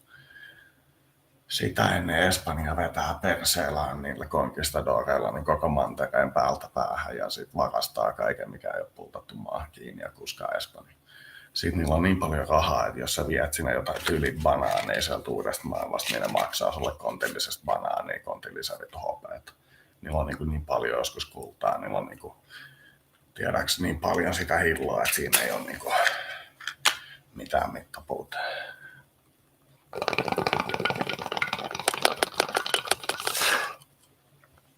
Sitten niillä tulee ihan järjetön inflaatio ja ne jysähtää niin pahasti. Ja nyt ne on vieläkin jonkun Italian kanssa ja tuli vähän hilloa tehty ja talous vähän jysähti. Se huomaa siitä, että kun sä menet Italiaan, niin talojen seinät on jotain puoli metriä ja pääsit jotain vittu tiiltä. Ne ei ole tämmöisiä 10 sentin tämmöisiä, että kun sä lyöt tuohon seinään, niin naapuri herää yöllä. Se on puolen metrin seinät, saat hakata päätä siihen, saat olla niin pitkään kuin haluat. Se on siitä, kun se on sitä vanhaa rahaa, niin niillä on kaikki ne kulttuurinormistot semmosia, että ne on tosiasiassa ihan superrikkaita. Mutta sitä käyttörahaa ei ole. Siinä on se hangover face. Ranskalle alkaa oikein hitaasti tulemaan se, kun Yhdysvallat on tasaisesti edellä. Ne oli Iso-Britannian kanssa aika sillain head to head. Sitten Iso-Britannia veti Victoriaa, niin sai ihan täysin. Ranskalla meni ihan pöydällä. Ja sitten ne on siitä asti ollut, että tämä oli tällä sipuli. Sitten toisessa maailmansodassa, vaikka Ranskaa haukutaan vitusti, niin Iso-Britannia sai niin lujaa päihinsä, kun se menetti sen koko imperiumin Iso-Britannialle, että tolle Yhdysvalloille ettei mitään. Ne myi kaiken mukaan lukien se imperiuminsa siitä, että yksi niiden kaveri käy vetämässä Saksaa turpaan. Ainoa, jonka ne siihen sai, joka oli riittävän iso, niin oli sen kokoinen, että niillä oli 30% väestöstä ja saksalaisia, niin se meni vähän rumaksetella. Mutta onnistuhan se Yhdysvallat osti sillä koko sen mantereen. Sitten se Victoriaani saa ja Mogan avun ansiosta, niin ne osti sen koko Ranskan mantereen. Niin nyt meillä on se koko mantereen. Nyt näyttää siltä, että Kiina kääntää sen, kun ne haastaa sen siinä ensimmäisessä opiumsodassa, niin heti kyljelle. Se on vähän tämän meidän aikakausi. Kyllä menee syklissä. Näyttää vähän siltä. Talouspelissä Britannia piäksi Kiinan. Se oli vähän niin kuin se juttu siinä Victoriaanisella aikakaudella. Niin, nyt näyttää siltä, että Yhdysvallat ja Kiina on neck to neck talouspelissä.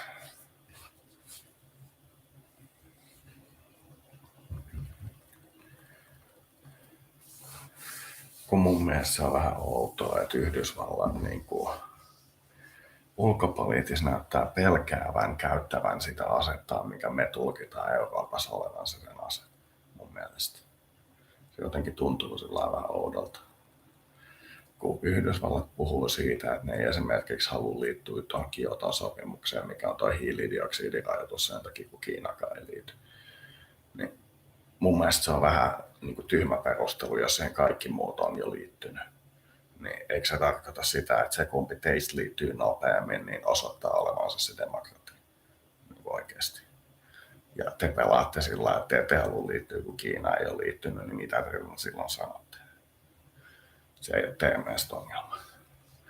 Ja kun se on ongelma sen takia, että Kiina pystyy sillä halvalla hiiliteollisuudellaan tuottaa sen pääsän, kun teillä on jo kaasupohjainen teollisuus.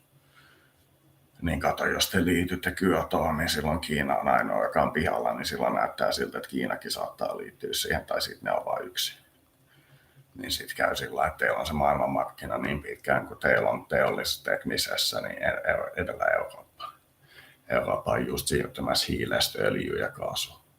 Kiina on vielä rakentamassa melkein pelkkää hiiltä. Yhdysvallat on ne pitkällä kaasuteollisuudessa. Niin jos ne sanoisivat, että se on se ongelma, niin ne voisi sanoa, että kaasu tai sitä parempi muille, niin sitten me aletaan puhua siitä, että me siirretään kaasusta sinne uusiutuvaan. Sitten jos te olette niin kuin pidemmällä kuin siinä uusiutuva vaiheessa, niin me vastataan teille hattuja ja kysytään, että mitä te nyt teette. Mitäs sillä sitten oli? Kiina oli siinä sillä. Niin kauan kun te pelaatte sitä, että niin kuin te ette mene noihin sopimuksiin, kun noin muutkaan ei mene, niin me ei kauheasti voida auttaa.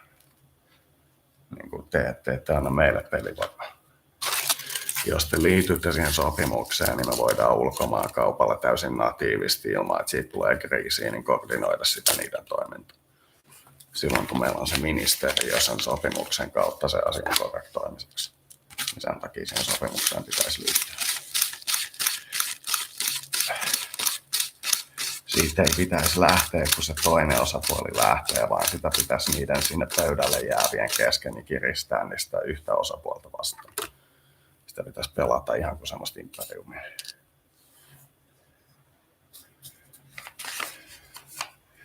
Mä liittyisin niin nopeasti kaikkiin noihin päästökauppa- ja asehallintasopimuksiin kuin mahdollista. Sitten mä sanoisin, että no niin, mitäs te muut? Teettekö te niin nyt, että te ette liity näihin meidän niin kuin asesuojasopimuksiin, niin kuin Geneveihin ja näihin, ja rakennatte tasaisesti isompaa taloutta siinä meidän vieressä. Ette edes paperilla kunnioita sitä, että sit kun te olette isompia, niin te ette tapa meitä kaikki. Niin se olisi aika vahva semmoinen kiristyselementti. Niin siitä saisi semmoisen, että kun me tiedetään, että jos me ei käydä teidän päälle, niin teidän talous on isompi kuin meidän tuossa 10-15 vuoden sisällä. Niin jos te ette nyt liity kaikkiin noihin startteihin ja niin kuin Kiotoihin ja lähde nyt tekemään niitä päästölaskuja, niin väestölasku.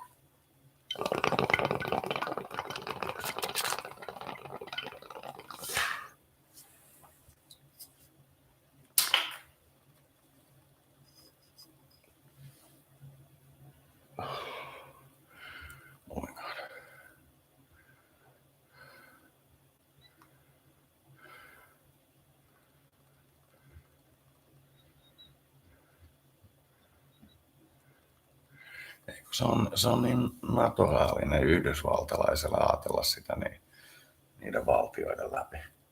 Mä en ymmärrä, minkä takia ne ei niin kuin sillä lailla kelaa sitä. Mä veikkaan, että siinä on se, että sinne ei vaan yksinkertaisesti tule riittävästi sitä jengiä. Se on niin kuin mun mielestä ainoa, mikä sen selittää. Että ne ei näe riittävästi niitä ulkomaalaisia niin kuin turisteja ja näitä.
Death metal.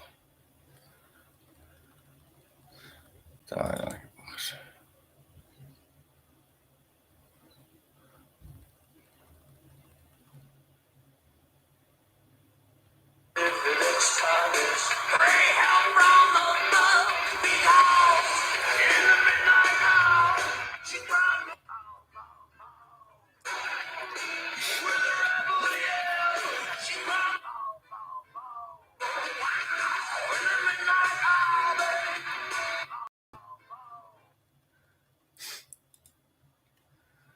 Yep.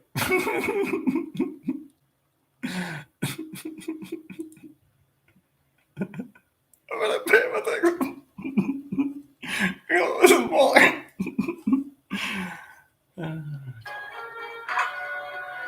You gotta give me back my customers are walking around in the pipes. Next time, pay your taxes. But I don't want to.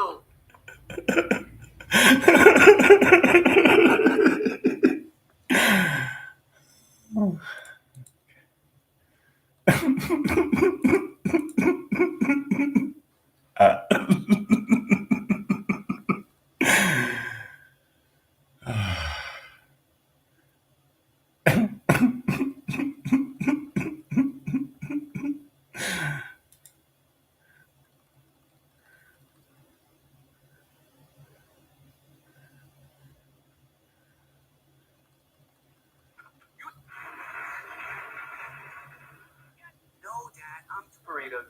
Talk to me when you.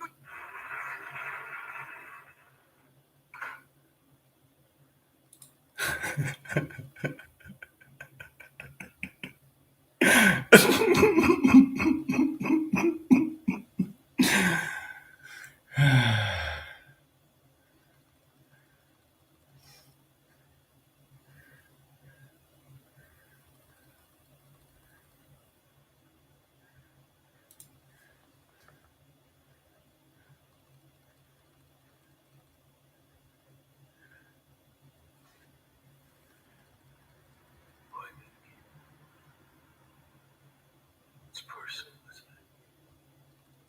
I go to church enough, I pray enough, it's far from a short collection of green wine. You're not to die young, cause.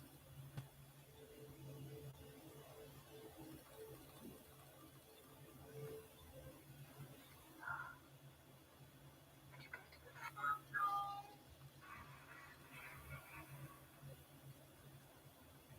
Cause of burritos.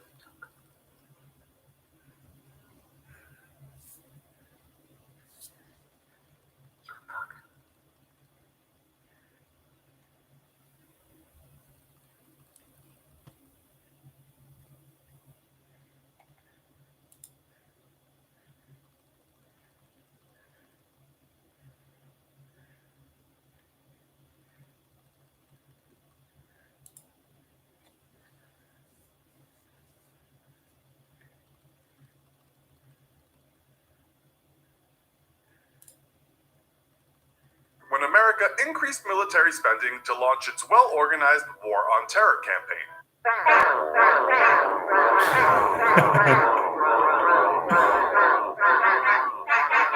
The Kabul airport is the only safe way out of Afghanistan. Today, Now there's a very, very, very, very, very, very, very simple answer why you lost in Afghanistan.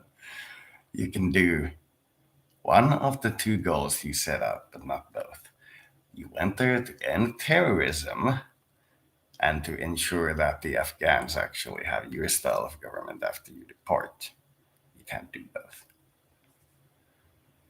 Either you accept that you have the largest gun and the people will throw Molotov cocktails at you, or you do the opposite, in which case that is what happens. The people in any city that you control sometimes throw Molotov cocktails at the police. That is the nature of cities you control. There's this thing called crime.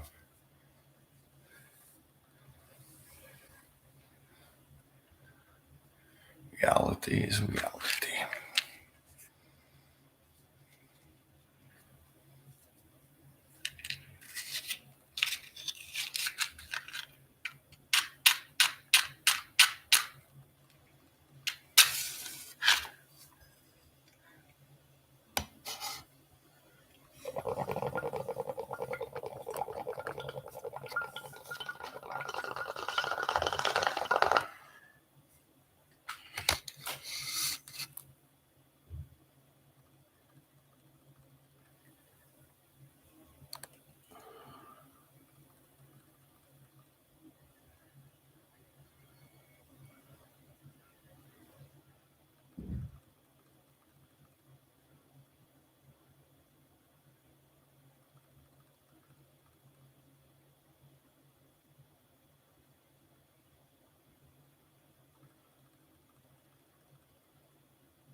Reminds me of the Crusade in a way.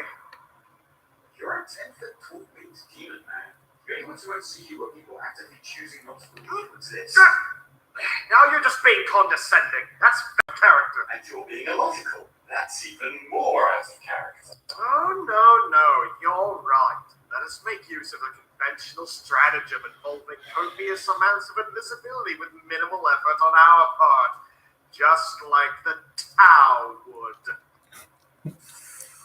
Fuck sneaking! Oh, shit. You don't want to fight? What? We'll break into your military, you scouter! What? We're gonna take all your artifacts and wear them out! We're gonna What? take your ancient thing!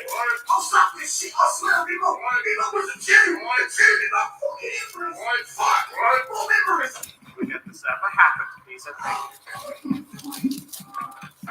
It's really quiet, Huh?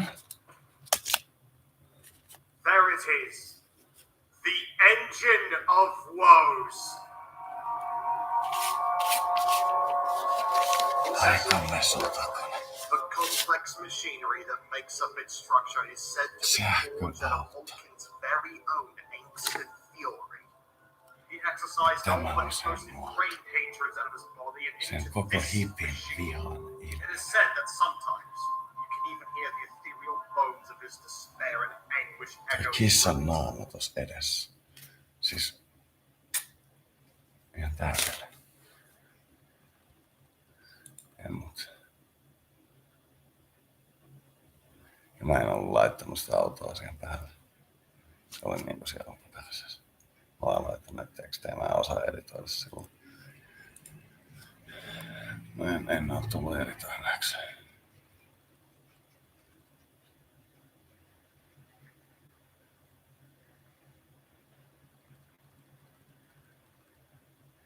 Gettysburg.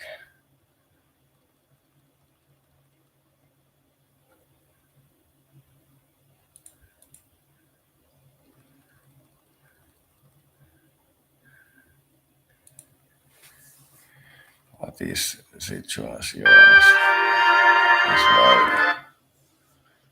Much loud.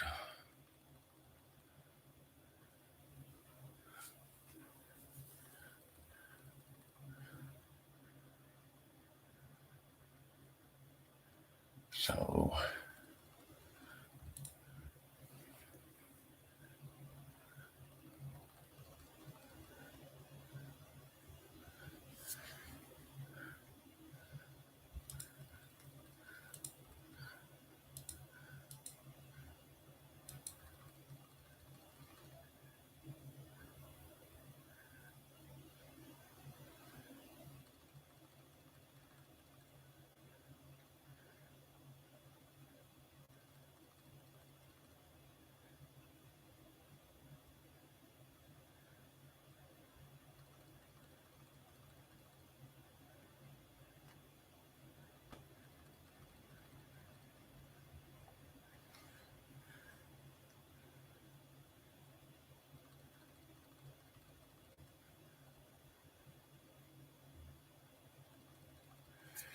So,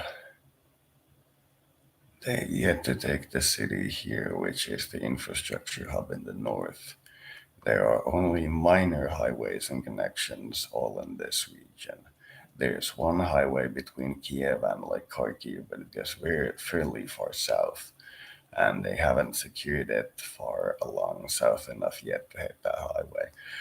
So to supply the eastern flank of Kiev, they either need to reduce the city or take a sizable portion of the side path here to allow the convoy to move. Otherwise, it turns into a 50-mile long convoy, which, is not optimum. And they've managed to continue pushing more than the Ukrainians are the southern part of Ukraine as well. But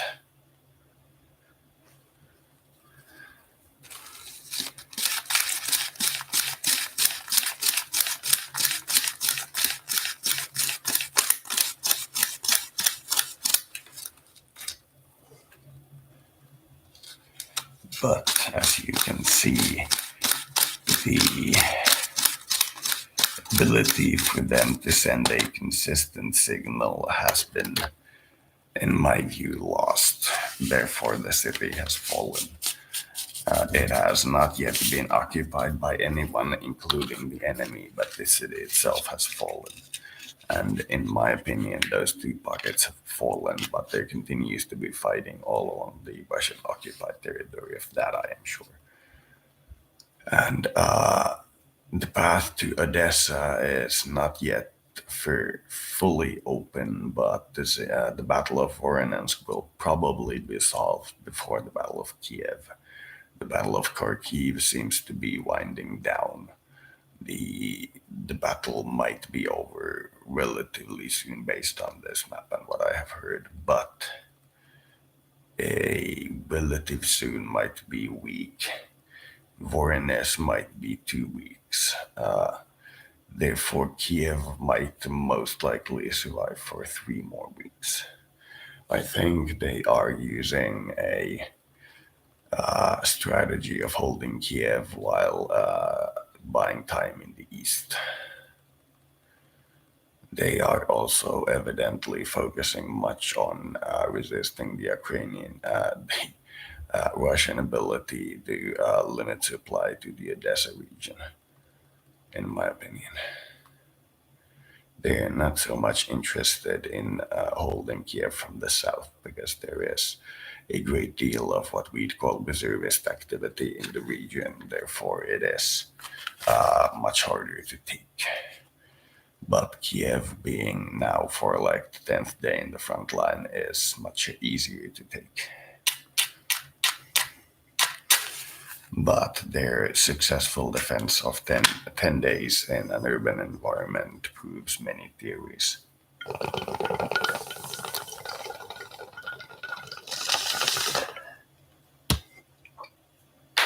There were many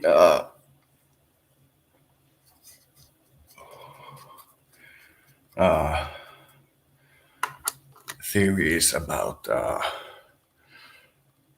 the Winter War that were unsolvable without a similar-sized land conflict, and this will handily solve such issues, such as how long can a pre-collapse Winter War army hold a urban environment under superior fire? We're not talking Soviets and super uber extended Germans. We're talking Soviets walking 50 miles from the train yard. We're talking very fresh. And how long would an urban environment fight actually buy in terms of days? Like literally, we're seeing about 10, perhaps 15. That means that the main battle line would have had enough time to pivot around the Vipoy, while forcing the enemy through flanking maneuvers to take the majority of their combat into the Vipoy suburbs. That would have been doable. But I believe the army didn't do it because they believed the remaining civilian population would engage them instead of the enemy. I believe that is the reason. the country was not unified in defense of urban environments, because I can be pretty sure we would have done a Battle of Helsinki if it came to it, but the army might have not, which means it is hoopla. Because you can hold urban environment against armored spearhead push for 10-15 days. That seems to be the thing. If only the spearheads focuses on you, and when they expand in terms of what supply will be provided more to the spearhead, and then are advancing from other directions with spearheads as well. Which means from the first contact from the southeast as well as southwest to the city of Viborg, from the beachhead at the southeast part of the coastline west of Viborg. The beachhead there had been fought for like 3 to 5 days and was slowly expanding, and it looked like the Russians would be able to threaten the main supply line into the combat region, which meant that the forces would have to reposition to a better firing position to engage them. But the main forts were still in the region there was fighting in, and the area behind them was unprepared. So that was the end of the fight. But popularly, the theory has been that there was no answer to the question of how much time would an urban environment battle buy them. There was no consensus. At that point, during the Winter War, it was looking like the Finns would negotiate peace out of the situation, and the war shipments were therefore being slowed down. As long as there was consensus among foreign powers that the arms would go to a legitimate cause against the Soviet, they were preparing to pay for it. And that's their opinion. But when it started to seem that Finland was getting a negotiated peace, the arms shipments started to decrease. There was some level of decrease before it, when it appeared evident that the Finns would collapse. I believe the defense posture of the time postulated that combat in an urban environment would be not worth the damage, in my opinion, which is also reflected in the other numbers. The Ukrainians are showing that combat in an urban environment against a superior enemy that has good supply takes about 15 days.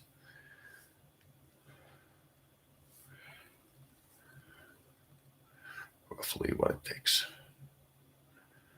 Kharkiv is the second largest city. That's why it's very close to the border and still being defended. The rest are covered by small cities which have some amount of regional militia, but not an overwhelming amount. And the Russians have pushed a lot of units through. And a lot of the guys have, because the Russians have yet to do things like arbitrary search and seizure, if anything, considered an armament. The population hasn't fought back that much yet. The moment it starts to appear the Russians are doing stuff like seizing civilian weapons, then everybody will fight. But as long as they appear to allow a crowd of guys to stand by and shout at them, and one throws a Molotov cocktail at their car and they continue to drive, then we'll see. But the professional army is holding together nicely. They've gotten about 2 divisions worth of volunteers and about a brigade worth of equipment per day. 2 divisions of volunteers total, and 1 to 3 brigades worth of equipment per day total. It's not much, but it's something. We also know roughly NATO's mobilization capability, what they can give to a country in spite of their national defense. The only other option is that they go to full war, which requires Article 5. And that requires, yeah. And right now, keep in mind that the entire US military capability, I assure you, is somewhere in the field and most likely currently in Europe. And we're looking at perhaps 10 to 50,000 guys. So even if they do get involved, while the air battle will be magnificent on the land, it will have little effect. And rest assured me, either side will gain an air superiority in 2 weeks of the start of combat.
What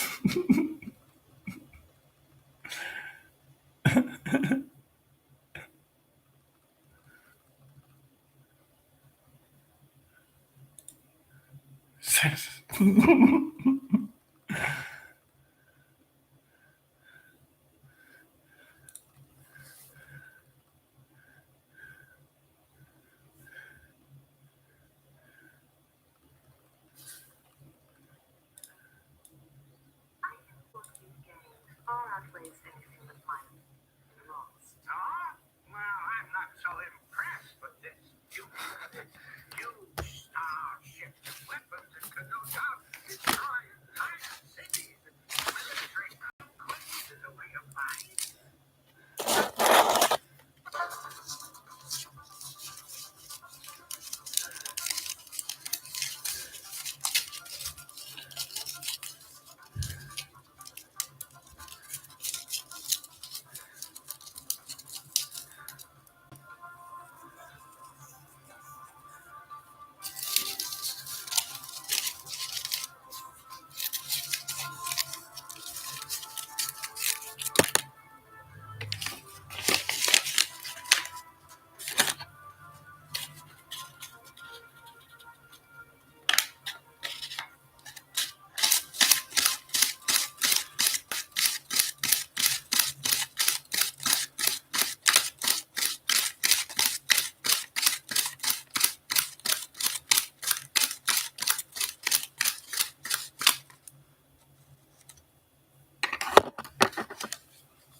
Do we need nuclear energy to stop climate change? More and more voices from science, environmental activists, and the press have been saying so in recent years. But this comes as a shock to those who are fighting against nuclear energy and the problems that come with it. So, who's right? Well, it's complicated. To slow rapid climate change, the world needs to reduce greenhouse gas emissions to net zero. In 2018, 3/4 of global emissions were released through energy production, namely by burning fossil fuels. Energy is a broad term that describes all sorts of stuff, from moving things and people around to putting things big and small together or heating our homes. Currently, 84% of the world's primary energy comes from fossil fuels, 33% from oil, 27% from coal, and 24% from gas. Around 10% of the global oil supply is just used to burn in boilers to make our homes cozy and warm. Only about 16% of global energy is from low-emission sources, almost 7% from hydroelectric, 5% from solar, wind, bioenergy, wave, tidal, and geothermal combined, and about 4% from nuclear. So we pretty much going, which means it's actually very away from them. To have a chance of escaping fossil fuels without throwing humanity back into the Stone Age, one of the most impactful things we can do is to electrify as many sectors as possible. Electricity is the stuff that appears like magic when you plug something into a socket so you can watch YouTube. Every industry that can switch from burning fossil fuels to electricity needs to do so, from electric cars to electric heaters. Why do we need to bet so hard on electricity? Because we can produce electricity with low-emission technologies like solar, wind, or nuclear. So electricity is a real lever for a radical transition. But there are a few problems making this transition really hard. First of all, in most places in the world, electricity is still generated mostly by burning fossil fuels. And not only that, In the last 20 years, the world's electricity usage increased 73% in absolute terms. While we are installing renewables at record speeds, at the same time, the amount of fossil fuel we're burning for electricity still keeps year by year. Renewables have so far not been able to catch up with the demand for new electricity, and so despite our progress, emissions from electricity are still rising worldwide. The other alternative to fossil fuels is nuclear, and even though it's not renewable, its greenhouse gas emissions are tiny compared to burning stuff. But in the last 20 years, nuclear has basically stagnated. Countries like China, India, and South Korea built new reactors, while Germany and Japan have been actively taking their nuclear plants offline. Which seems a bit weird if we look at the countries with the most low-carbon electricity in the world that get most of their juice mainly from two sources, nuclear or hydropower. Take France and Sweden. In France, only around 10% comes from fossil fuels, while 67% comes from nuclear and 23% from renewables, primarily hydro. In Sweden, almost 30% comes from nuclear power and about 45% from hydro. So we know that nuclear energy can work at scale. On the technical side, because of the lack of investment and innovation in the last few decades, the majority of the world's nuclear reactors are pretty old technology that's very costly to replace. In most Western countries, building nuclear reactors has become very expensive for a variety of reasons, like a loss of know-how in constructing them, policy changes, and increased regulatory constraints, so it can take a decade or longer just to finish a power plant. In contrast, countries like South Korea, China, India, and Russia are able to build new nuclear reactors comparatively quickly and at a competitive cost. Still, generally in the West, the current generation of nuclear power plants are more expensive to build and maintain than most fossil fuel alternatives. There are also the concerns about nuclear waste and the fear of accidents, but we cover those in other videos in more detail. We have designs for nuclear reactors that solve many of their problems, namely small reactors that take less time and money to get started. There are also next-generation technologies that can already turn radioactive waste into new fuel, but so far these have not been deployed at a scale where they can have a significant impact on the nuclear sector. Considering these uncertainties, some argue that nuclear power is a dangerous relic of the past and that we should just let it go and focus on renewables. But while renewables undoubtedly are the future of electricity, they still have their own huge challenges to overcome before they can take over the vast majority of the electricity grid. The main problem is reliability and consistency. It's not always windy, and the sun doesn't always shine, especially in the mornings and evenings when humans need the most electricity. The variations between seasons don't make this issue easier. To make renewables reliable and not risk blackouts, we need massive storage capacities where we can save energy collected when the sun or wind are at their peak and release it later when we actually need it. Until this is possible, other sources of electricity need to provide a controllable load that creates the reliability of supply that our civilization needs to run properly. Eventually, we will be able to do this with renewables, but we need a lot of batteries or storage power plants. Right now, we simply don't have the tech and the capacities to make this transition fast enough to replace fossil fuels. But even if we could, there's another aspect we have to take into account. We're not just trying to kick fossil fuels out of electricity, we're trying to replace energy with electricity. If we're going to electrify sectors that currently use fossil fuels, like cars or heating, we will need significantly more electricity than we're currently everywhere around the world. And if the electricity needs of the world population continue to grow as they have over the last 20 years, we'll need even more. It all comes down to one thing. No energy source is perfect. All have their own unique problems. Both renewables and nuclear energy require time, investment, and technological innovation. On their own, neither is ready to remove fossil fuels from our electricity grid, although activists on both sides claim that they are. In the end, the question is how we want to deal with all these challenges. Should we give up nuclear immediately and at least temporarily accept higher emissions? Will we try to extend the life of current nuclear reactors, and shut them down afterwards while solving the shortcomings of renewables? Or will we invest in new nuclear technology to get new nuclear reactor types that are cheaper and safer? Or will we maybe do both? Opinion part starts here. Considering the risks that climate change poses for the biosphere and humanity, any technology that has a chance of contributing to a solution should be pursued. That's just good risk management and strategy. If preventing rapid climate change as quickly as possible is our goal, it might be a good idea to see nuclear and renewables not as opponents, but as partners. We know there's no time to waste, so we should keep all of our low-emission players on the field.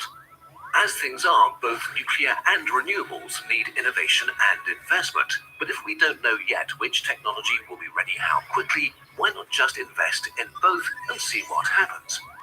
And on the topic of current capacities, if we take nuclear energy offline right now, then that missing capacity will be replaced, at least partially, by fossil fuels. Even if new nuclear power plants in the West are expensive, in the long run, it may be cheaper to build them as long as they prevent more fossil fuel capacity being added and paying for the consequences of rapid climate change. So, do we need nuclear energy?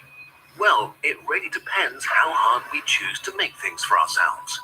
And in a world that's already having a really hard time quitting fossil fuels, why should we make things harder than necessary? Starting the change process and trying something new is always difficult. Luckily, you don't have to do it all on your own. If you want to get out of a rut, we've got something for you. We are big fans of Skillshare, an online learning community that offers thousands of classes for all skill levels in tons of creative disciplines like illustration, animation, or film and video. Or you could try a class on home decoration, growing houseplants, or playing the guitar. There's something for everyone, really. Unlimited access to all the classes is less than $10 a month with an annual premium membership, and the first 1,000 Kurzgesagt viewers to click the link.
I'm busy, babies.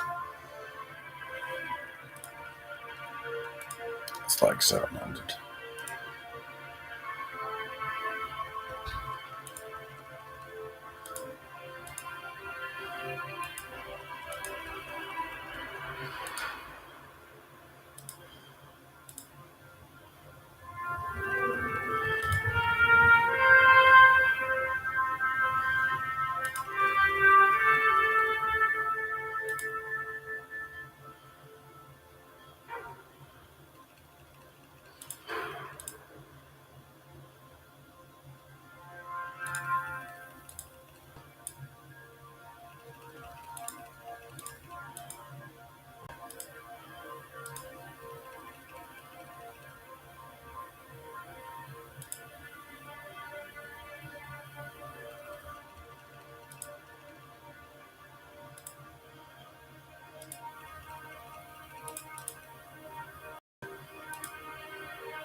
Well,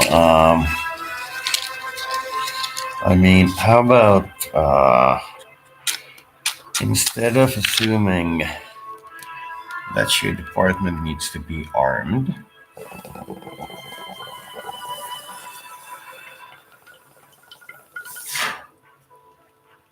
at all times to literally every desk, jockey and such.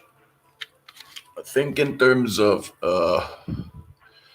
how long to move the guys who aren't actively armed to the armory, get them actively armed and to the flashpoint, instead of having everybody armed at every time, but having everybody with the ability to be armed if needed. So thinking widespread is more appropriate. However,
America responds to the oil crisis going ditch. Link. And thus endeth the health system disaster.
It's more manpower.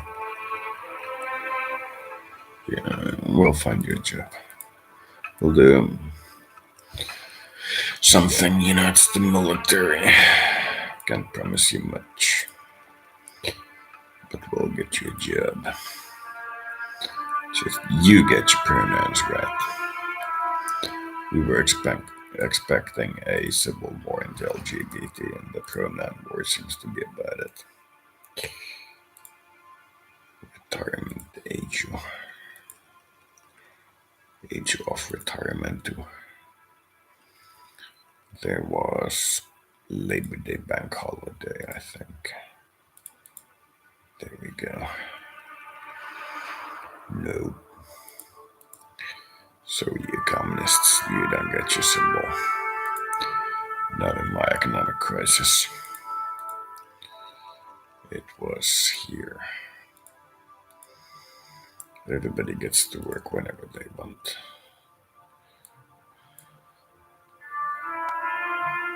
Wonky.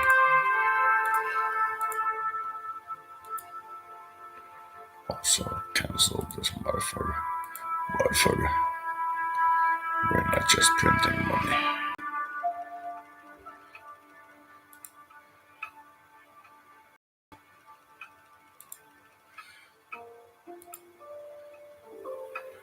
Good alcohol consumption is going away. So I believe is legal drug consumption. Yes, it is. Now we can think about legalizing LSD. But we'll have to see.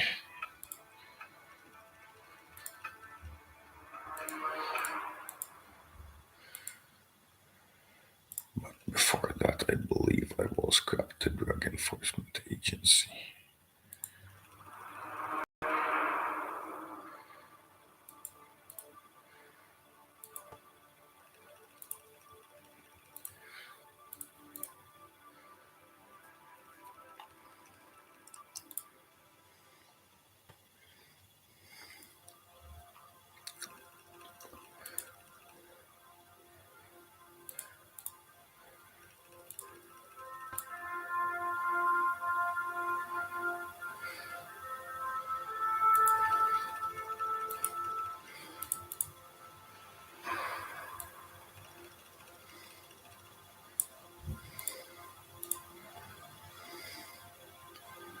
Somewhere, not everywhere. You know what I mean? Private prisons.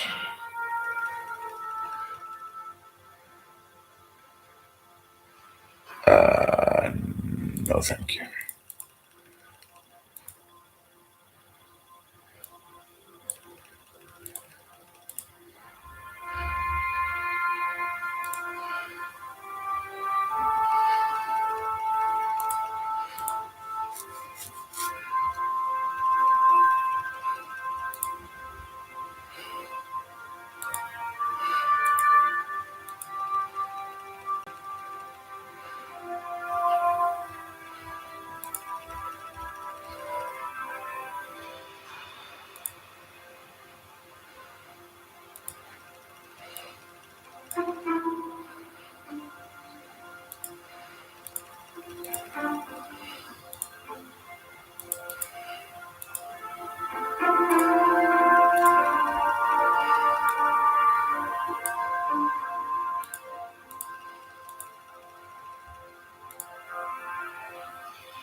Baba.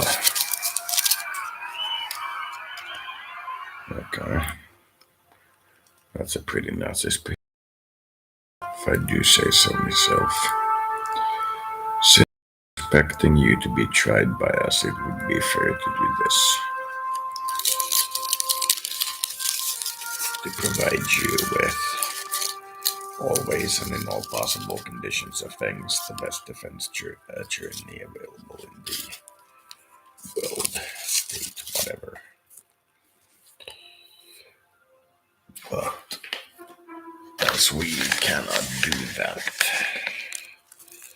we will settle for something lesser. However, my position is that if there is wide-scale reporting of defense barristers of public station sleeping during hearings, then there is something deeply flawed with that state in a way that is very dangerous.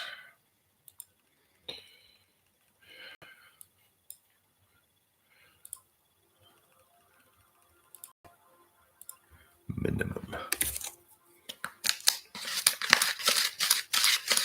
Keep in mind, we radically increased the police force. We're seeing this. And this is, one might say, despite of efforts. Thank God.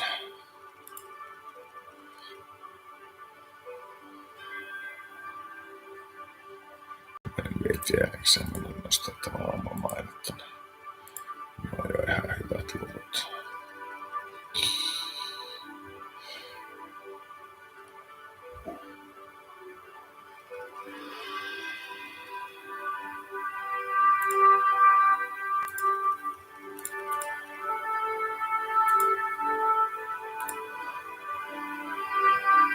I wouldn't do this as a government subsidized activity. I wouldn't do that. I also wouldn't do reservists, but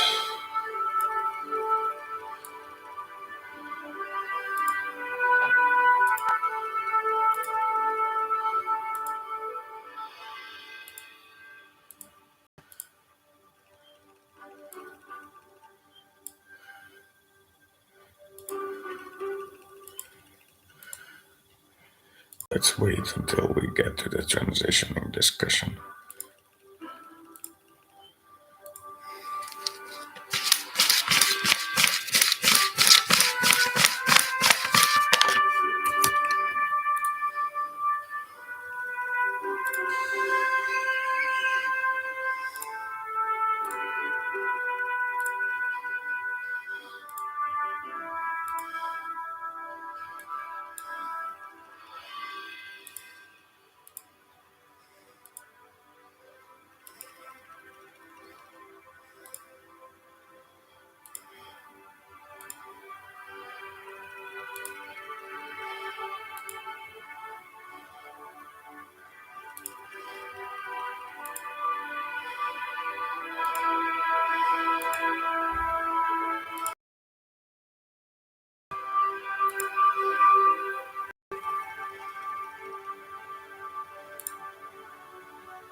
here we go. I left you with 100 billion surplus a year. After being presidency and doing things like maximum freedom of expression, maximum court independence, maximum media independence, etc., it worked out well. I had to raise one tax in the beginning to make sure that I run at a surplus, but that's about it. There we go. Thank you for watching.